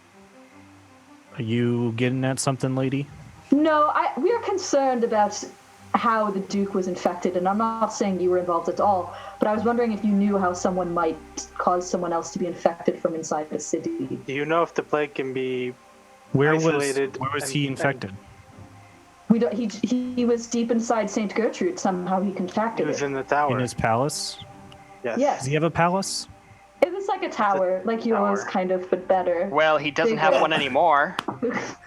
Well, la-di-da. I'm sorry that the people working with the plague don't have a big old impressive tower. Well, they don't have one at all anymore, so hold on to that. Oh yeah, I did hear about that. Do you know if the plague can be isolated and put inside of a container to be Yeah, if you get delivered somewhere? if you're careful with the bile, you can put it in anywhere. Halvern's got a lot of samples in the basement, in like glass jars that she harvests from restrained, infected, and We suspect somebody may have been tricked into delivering the plague right to the Duke's door. So I would say Well, I guess- it's very unlikely that he just contracted it naturally at the center of all that. You absolutely. would expect other people to get it too. Yes, You're that's cutting the root parsnips of what I too was getting at. thinly. They're not going to cook evenly. I'm cutting the parsnips excellently. It's probably me. Yeah. It's like, You're cutting them with your greatsword. I would have brought out like a nice dagger. You Like, cut what it, am the I- parsnip in half, and also the entire table. I have the great sword, but they're like razor thin slices. It's like a mandolin. Hold Yeah. on. Precision Eidolon has. It's kind of just like I have this, and it just Katana ready to go. Yeah, I'm glad you stood up and you immediately had a sword. I know. So it's just in your room. you all shouldn't expect anything less from me. No, no, we shouldn't. No. No. But We'll switch cameras briefly to Gwydion and Whitescales as they finish up the ceremony to bury all the bodies. Holvern brushes the mud off herself and heads back into like the little entry chamber and begins to take off that like really hard leather exterior to reveal black like dress pant slacks almost. A black blouse with a frilly lace collar. She seems like really buttoned up and like not fun. She would remind you of like a nun or a like governess almost. I would beg to disagree, but that's Lily Doggy. And she's got a brooch with the symbol of Bolster, which is just a plain black circle. This I apologize if this is insensitive at all, but Would I be able to ask you about your religion? Oh yes, it's actually quite surprising to meet someone who doesn't follow in this day and age, or at least play credence to. What gods do you follow, if I may ask? No judgment. If I'm being entirely honest, I don't know much about any of the gods.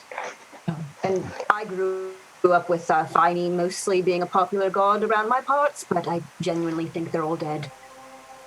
You seem the sort, and the followers of Fineem tend to meet violent ends, don't they? Yes, I can answer any questions that you have. I used to be a teacher. I suppose, what do you know of Bolster himself? That's a big question. Maybe you can narrow it down for me. What's the knowledge that you seek? I suppose just any direct information on the god before the silence. What do we know of him before, right before that time? He was a strict and unforgiving god, very sharp, and always knew more than he let on that he did. He balanced out the others, who was quite the leader of the other gods underneath the god king. Strict but fair is how I would call his countenance. Does that answer your question? Yes, I suppose it does. Any enemies?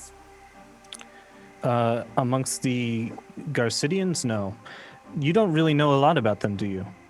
I genuinely think they don't exist anymore and that they're dead. But they're like myths now, right? It's been long enough. That's a popular belief amongst some scholars. I would like to think that there is something holding them back, or something of that sort, to explain their silence. But people have their beliefs. Do you think there could before they were silent, they ruled the old empire as a duke would. That's why they are frequently referred to as, in Bolster's case, the Duke of Ends, or in Fineem's, the Duke of Strife. Yes. They're the ruling class of the old empire. So if they had enemies, they weren't long-lived. The Garcidians conquered the entire continent. No one can match the power of a god. So, no enemies that I know of.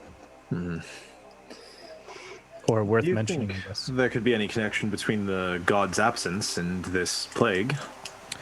I would put it at a 100% surety. Specifically your god? All of them. I would say that all of the god's silence and the arrival of this plague after the war has a causal connection. What it is, I don't know. But just looking at what is likely, and from what I know of the plague, it is based on the machinations of the divine. Could you? I'm sorry. No, Sir Gwydion, absolutely. It's feel free. I had a thought about plague, but if you wanted to continue.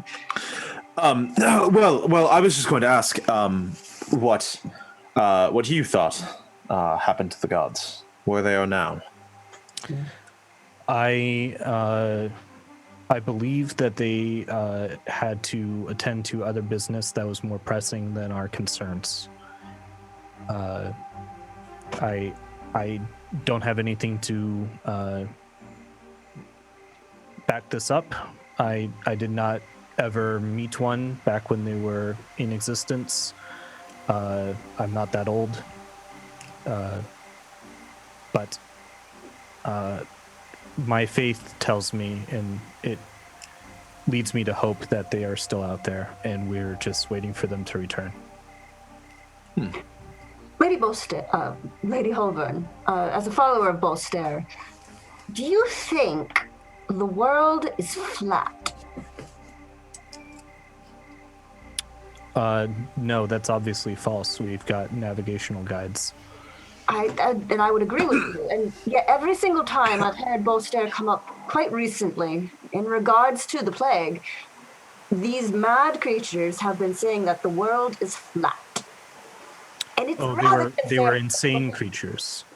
That is a common refrain that I hear in their ramblings. Yes, and if it was just any old madness, they would be rambling about anything. It's chaos. But yes.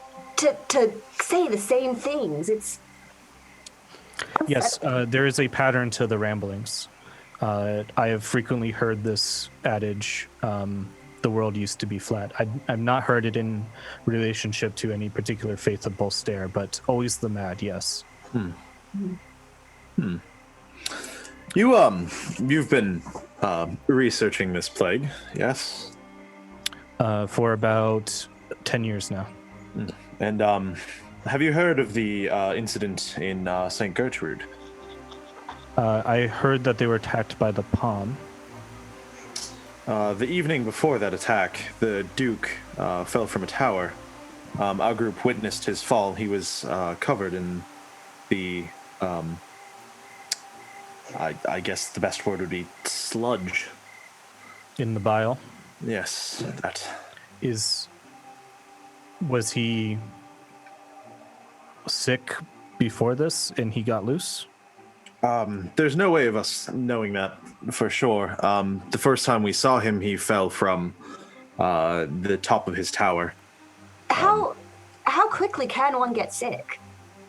I mean, they were certainly pretending or making it seem like the Duke was all well. If he was mad with the sickness before. It can be frighteningly fast. Frighteningly so, yes. Like under 12 to 8 hours? Minutes, I would even put it at. Seconds. But to go from like infected to rambling mad talking about flat earths. Yes, minutes or seconds. I'm gonna swear in Celestial. She gives you a look like... My name's Fanny. No, she speaks it, and she's... Can you swear in Celestial? Can you swear in an angel's language? It all comes out like good place. Yeah, it's like crud. Mother forker. Ding Yeah. dang. Oh, shirt. I'm totally danged. I'm tired of this mother father snakes on this Monday to Friday plane. Yeah. Out of curiosity, at what point would the exposure lead to that madness? If you were to get a small amount on you, what would happen to you? Are you speaking as a... are you a player character or an NPC? She doesn't say. So her answer is going to be any amount is potentially fatal. If you get it on you, you should remove yourself from society and not get close to them. The DM's answer is the exposure mechanics are more forgiving for player characters because you were heroic. So, Gotcha. Cool. You just get like a trace amount, so you don't have to worry about it.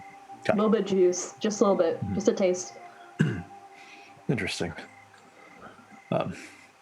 Thank you. I appreciate the information. Yes, it was very somber, but we are very thankful.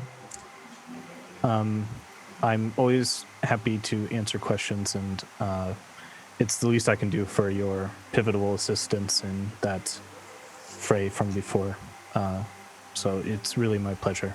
Shall we go see the status of dinner? That sounds like a great idea. By the way, Gwydion, the ogre, would you count that as one kill or two? Lady Holborn, in the efforts of I hope that we can form an acquaintanceship here. Do you happen to have 2 gold pieces? It seems White Scales has one of that from me. Are you in debt? I have spent all my good-earned money to a wonderful horse master in which we got our fine horses from, and in which we were able to save you. Unfortunately, in the haste to leave St. Gertrude, we are a little bit short on funds, but I am more than happy to pay you back. Forgive me, but it seems the more rational way to go about this would be to pay back your traveling companion rather than to trek back up here to the swamp to pay me back. Oh, but I would be more than happy to come back and to make your acquaintance again. You may do so, but I think your debt should be your own responsibility. I've got faith that you will handle them well. I tried to get out of it, White Scales. I see. Well, I'll add it to your tab. The 2 of you head up to the dining room following Hulvern to find Eidolon, Glimmer, and Ashrin setting the table and setting out low plates of plates and bowls. Dinner tonight is apparently a very hearty beef stew with a bit of bread and some wine that has been pulled out from some storage area. Some unevenly cut parsnips. Unevenly cut parsnips. Yeah, as you're eating the stew, some of the parsnips are overcooked. Some of them are undercooked because they were not chopped to the proper specifications. The carrots, though. The carrots are fine. Right. The parsnips are not so good. Glimmer, do we still have our Skype call active? When does that go away? It's for 10 minutes, but if you want to activate it again, I can at any time. So you could just Before we go back to that conversation, I would like to say, just be like, Glimmer, I would be cautious with more questions about your theory because call me paranoid, but you've started to convince me. And seeing as this place is the first I've encountered that carries active samples of the plague, perhaps there is a chance they were the supplier. Slim as it may be, just throwing that out there. That is convincing me now. That's a good point. I don't tell anyone else because they're around. So. Yeah. And you have dinner, and Hulvern doesn't say much unless spoken to.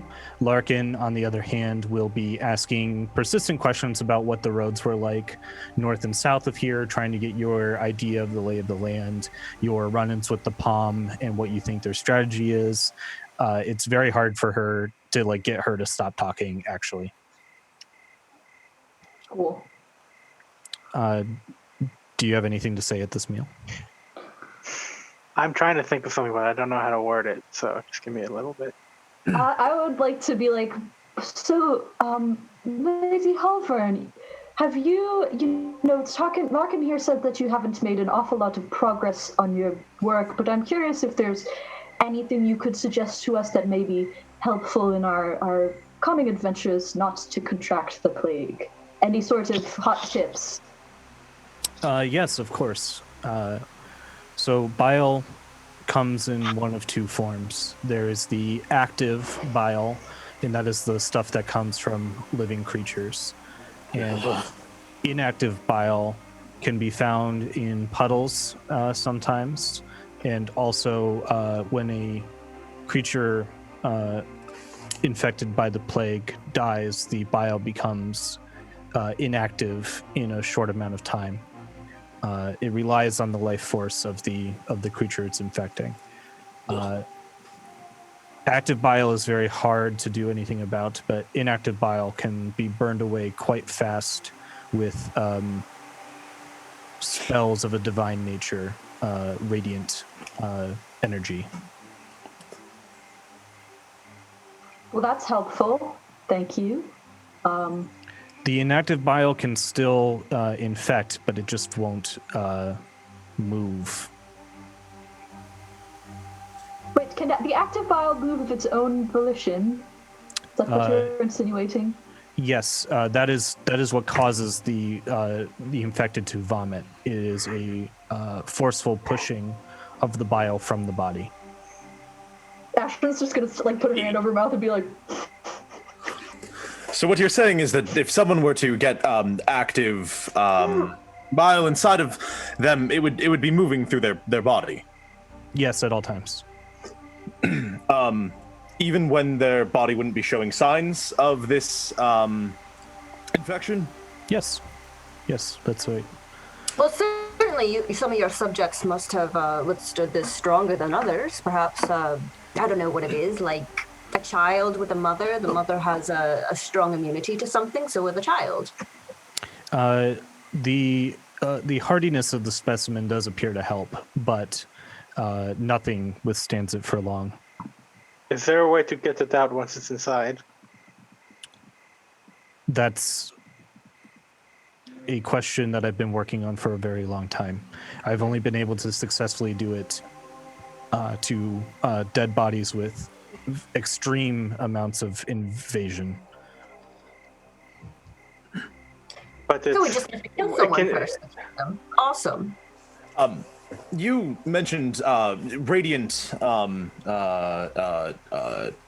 energy will destroy it, right? What if you were to bless a person entirely? Would that purge it from their system? No, the active bile is completely resistant to those sort of effects.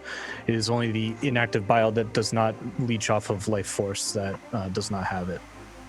Let's see. I will quickly mind ping you White Scales. This is the first time I think I've done it to you. So you hear my voice, and in the background a small voice, which is not my voice, say, "Be calm. You're not showing any signs. It's just..." Oh, fuck. God damn it. I forget that you're like a lizard. I'm like, I'll like try to get your attention and like look at you. Like, you can hear that it's my voice. Oh. Like, be calm. It's not, you're not showing any signs. It's just in you, but it's not affecting you. And I won't say anything, but I will nod. Mm-hmm. You Right. have come close to the plague in your travels. Well- Saint Gertrude, yes. yes, it Yeah. was a gruesome sight, and you can't blame us for being concerned about encountering it in the future. No, it is a chief worry, and I'm afraid if these ruffians keep owning the roads, it is only going to increase its spread. So the sooner these red palm are dealt with, the better for the world, in my opinion. You said, however, that it can be inside the body and it never leaves, but it doesn't. If a person has that, is it possible for them to not be affected by the madness? If the bile is inside them and it stays inside them, but they're not showing any signs, is it just dormant inside them? Yes, or it doesn't have enough power to overpower the psyche, but it quickly builds up. So if somebody is infected with a bit, if they got affected with more, they would be more susceptible. Yes, but it's a really small amount that needs to be contracted. That's her answer. The DM's answer is that I got a system. Yes. I should have just made the mechanics the same thing, but I had to make the NPCs more fragile. I'll mind ping you again, White Scales, and say, you're all right for now. You're at some risk, but you're all right for now. Just Don't a do that. small Don't nod. Don't nod. question. It's supposed to be subtle, White Just Scales. see like go wide-eyed and just stare at the table motionlessly for a couple seconds. Just a small question. If we weren't here and the Red Palm did overrun this facility, this place, the laboratory, what's your plan of action? Certainly, this is a huge risk out here. It is. So that is why you saw me when you first came in my exposure gear. I tasked Larkin with repelling the invaders while I secured the samples below in an effort to have them not be an issue. I destroyed most of my samples in the process. How do you destroy them without risk of contamination? How do you get rid of an infected sample? The radiant flame? same method I just told you with Okay. Radiant. Okay. And I guess while we're still talking about this, how do you? What exactly is the gums? Like, does the bile go to the gums? Is that why the Heliodor fellows look there? Yes, that's where it seems to manifest first, at least in that's visible signs. Yes. The best way to see if someone is, infected. Yes. Okay. So Gwydion's gonna slap White Scale's hand.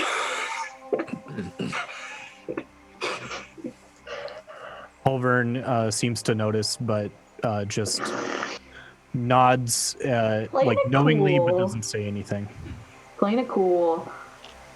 Sorry, he is skittish for one so big, but it's just I promise that Gwydion has a really good deception.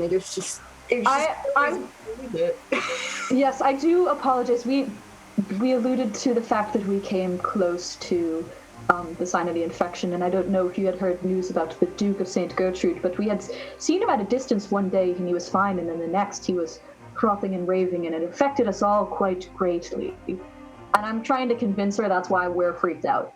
Okay, you can make it a deception check. Okay, because I don't want White Scales to be locked in a lab when we go to bed.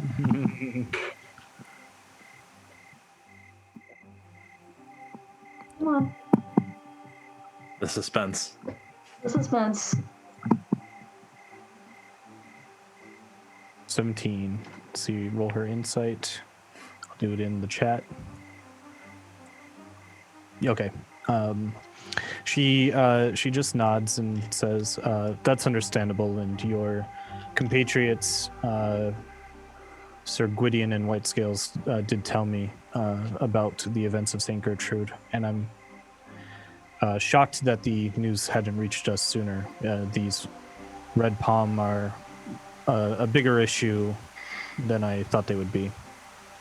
The Duke seemed to be the only case, which was strange to me. It's extremely out of the normal. You would expect at least a few individuals in an outbreak. Have any idea how that could have happened? The way you asked this it seems like it was targeted to me. Yes, the way you asked this question makes me believe that you're asking if foul play was possible.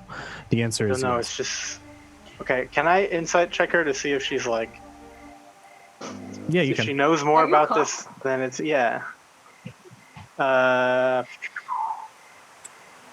Lucky number 7, Holborn, my girl. Well, I got a 2, so that's fine. She has a very, much like the god she follows, a very stern and stoic expression that's kind of plastered on her face. Nothing seems to really surprise her all that much, and she has just kind of like a grimness about her. Mm-hmm. Well, who would do that? Who would want to?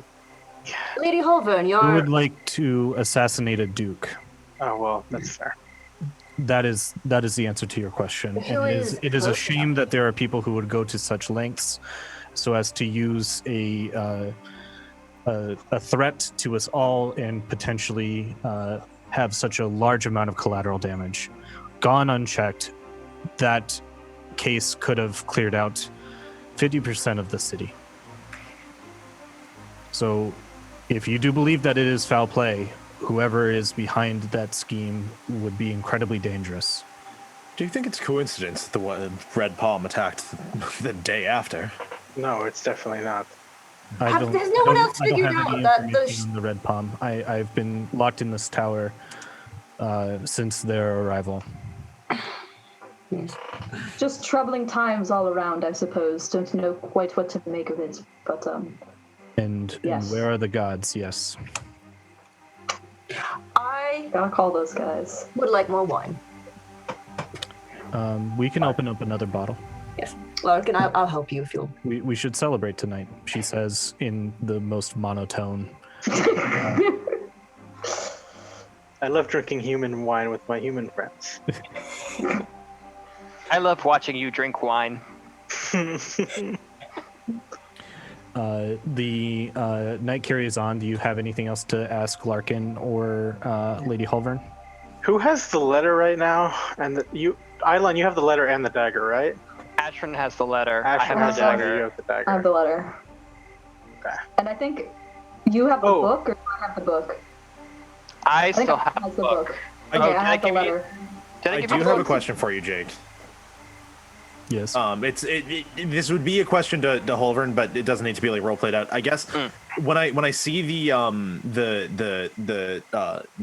image of Volstaire, I guess I would ask if the current pantheon that most people worship, if those are specifically human gods. The Persidians. Yes. Yeah. Okay. So, lore dump. The creation myth of this world involves the Garcidians. Dragonborn were created from dragons by the Garcidians as like the last remnants of draconic blood. The dwarves and the halflings and all of these have a sort of like Greek mythological explanation. Like the dwarves were created by Gorgas to help build the city. These are like the origin stories of all the races. The Garcidians themselves are explicitly human, and you would refer to a dwarf as being a human or a humanoid. Okay. Anyway, the only race that is not involved in this are elves. Elves were around before the Garcidian dynasty and worshipped the moons. Cool. So Ashrin, you do have the book and the letter. I have the dagger and Catch's pennant. Yeah. His pennant Yeah, the necklace. from his school. I will ask. I also don't. We don't have to replay this. I would ask Holvern how connected she is with the Church of Volstaire, and if she knows anybody who's like a lore master. For trying to play it off as just like a general curiosity in learning more about the god, because like I never took the time in my life, and I would like to.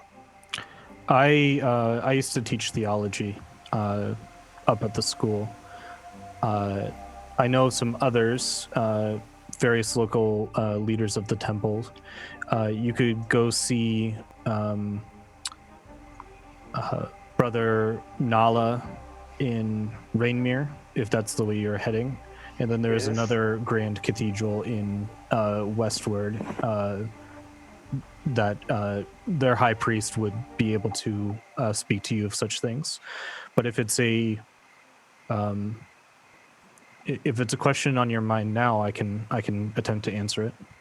I think I have to come up with the questions before I'm ready to answer them. I do have a question. I am familiar academically with the the Garcidians, but not quite had a lot of interaction with the actual followers of the faith. Do they ever speak to you? Have you ever heard them speak to you? Or no, because they've been silent? The gods, yes, have been silent. The most that we have noticed in the recent years is the return of clerical magics to the land within the last 100 years. So they're not speaking to anyone. I suppose that makes sense. No, and our prayers don't appear to move them from wherever they are. Maybe the gods are sick with the bile, and that's why they can't speak to us.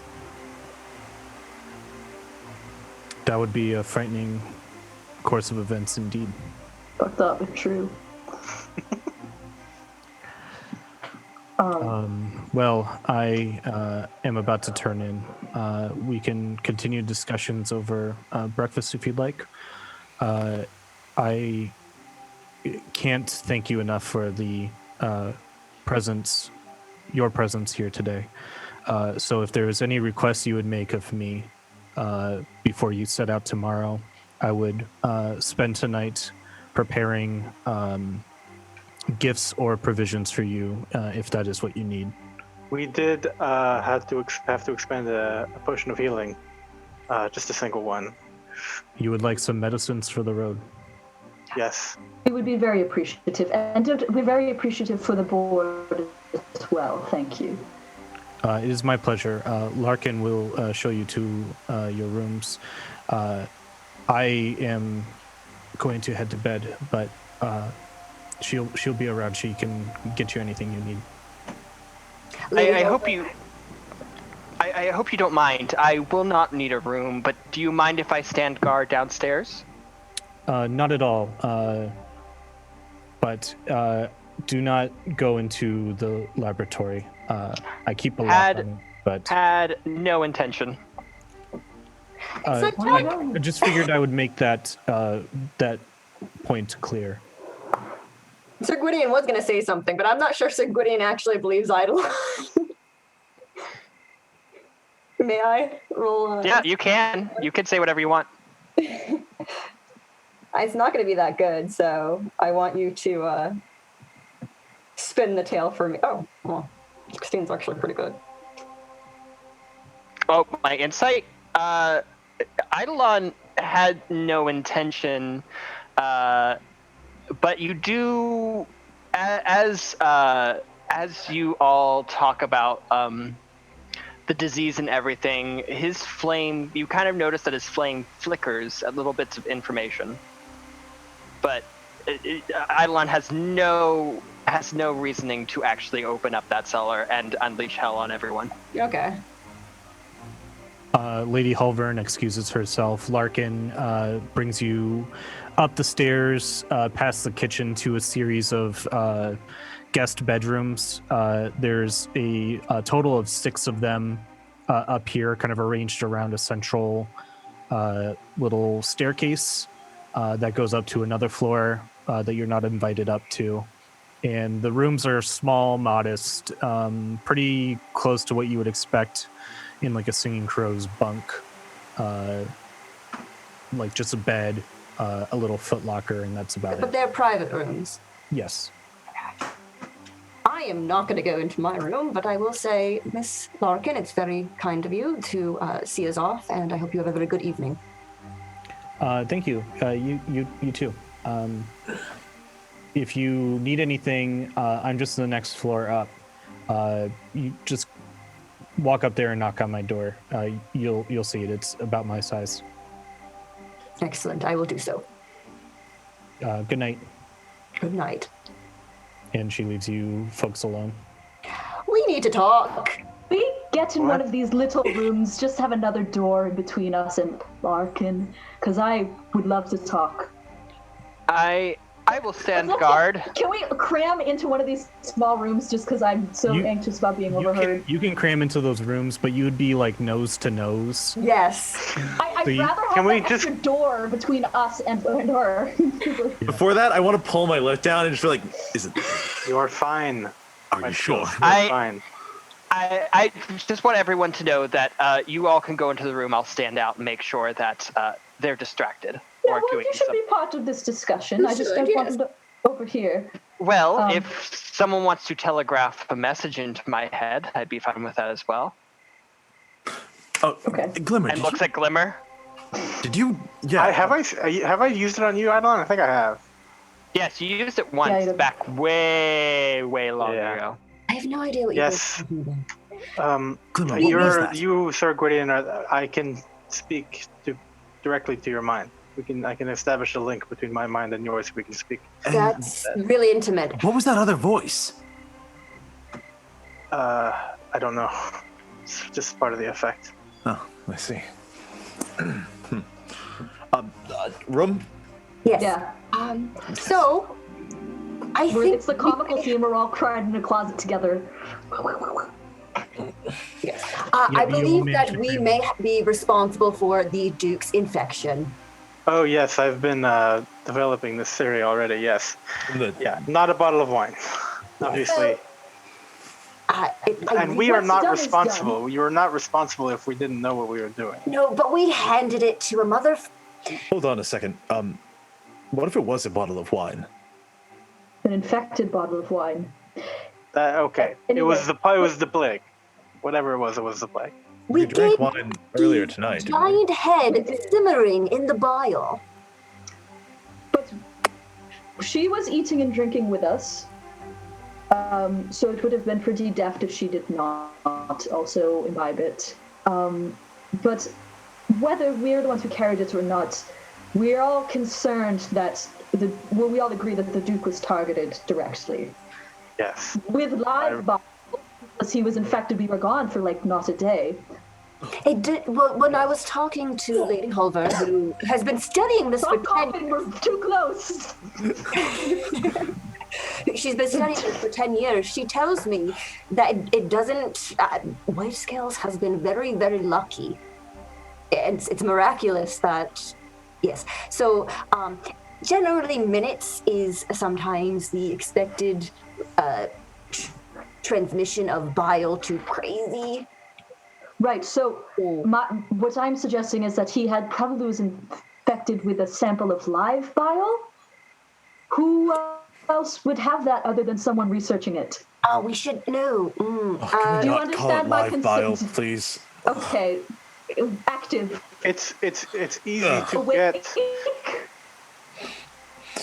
Why do I keep forgetting her name? What is the halfling's name? I'm sorry. I literally keep Larkin.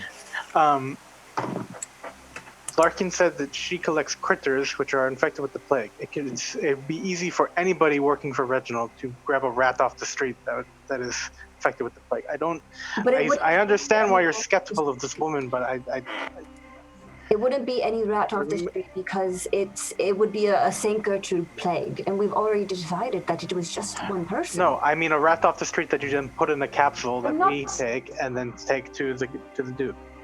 Can you at least agree that it was? You would have to understand how the plague worked in order to pull something like that off. You would have to be someone who is studying it, and maybe you order someone to go out and get a rat, but whoever was involved understood how it worked, which is not something everyday people do. That's my concern. I'm not saying 100% that she is involved, but I'm concerned and I feel no reason to trust her.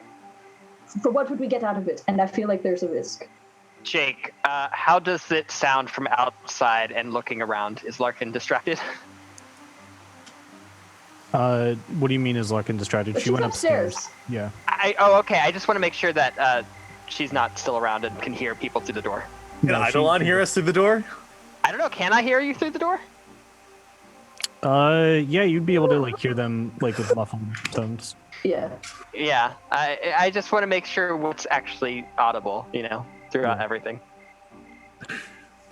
I mean, I only bring this up because if this is on the records, and Singing Crows certainly love their records. I know how much paperwork I had to write as soon as I was brought in by them.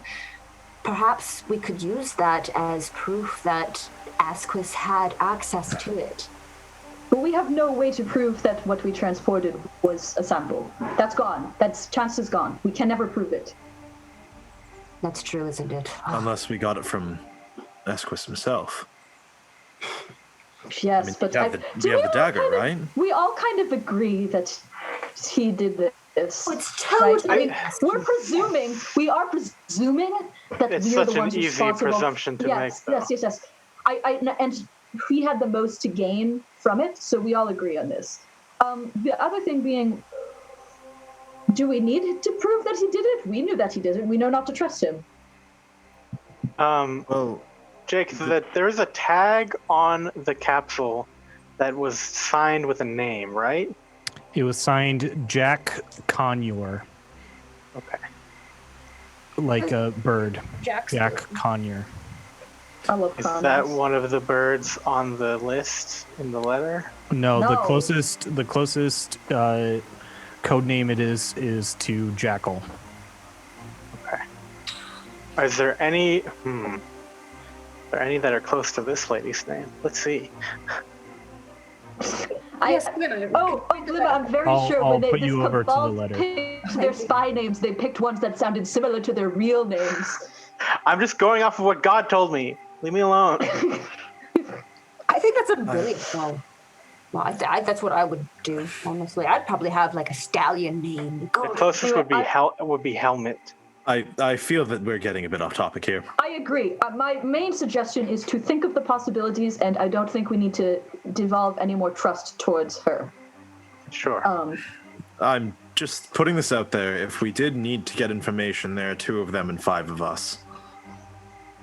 Okay, but did you see what she did to the red bomb who tried to get in here? Did you see what I did to that ogre? Okay, first of all, that was us, both of us. And yeah, I mean, but who knows? I will respect that you guys don't trust her, but I trust Lady Holvern completely, and I know Okay, that What are you basing that on? What are you basing that on? Lady of Faith. You're not even a person of faith. I believe that Sir Gwydion I very nearly said your pants trust Lady Halberd, but I decided not to say that. Wait, that's right. I'm not convinced that she is. I'm just saying I think there's a possibility, and I don't think we need to develop any more trust in her. But that's it. I feel safe sleeping here for the night, and just keep our eyes open, say thank you, and leave, and everything should be fine. We just don't. We know that there is someone here who we might suspect it's a lead. If it turns into a lead, then we know where she is. Exactly. Should we check out that basement? That's a bad idea. I think I don't. I could do it, but I think it's a bad idea. And this is where we're going to leave off. Oh no. Yeah. So all of us cramped in a tiny room. Yep. Some shocking revelations, some suspicions, some pointing of fingers. We'll rejoin the Sir Gwydion and the Sword Pals. No. Oh no, it's not sticking. We'll rejoin Sir Gwydion and the Sword Pals next Wednesday at 6 p.m. Some further announcements as I scroll over to my notes and hit the tab that says end card. Thank you for tuning in. We have some other streams that are happening. We've got our Game Master Tyler streaming Magic the Gathering from 3 p.m. until 6 p.m. on Mondays and Thursdays. He's very insightful, very good at MTG. He's currently playing Ikoria Layer Behemoths right now. It's a really awesome limited environment. I've been watching him and some other people play it. It's always a lot of fun. We also have our new Tavern Talks show debuting Tuesday, I believe.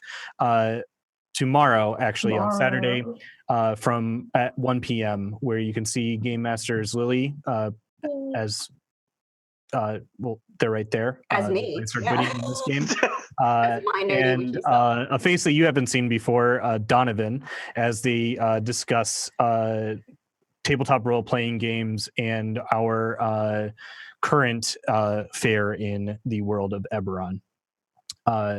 We are also at 50 followers. Thank you so much, everyone, for your support. It means a lot. Keep on getting the word out there, and thank you so much. We love you. Stay healthy. Stay dicey. Goodbye. Orb gang. I hope to see you guys tomorrow. Okay. Bye. Gang. Orb gang. Orb gang. Orb gang. Orb.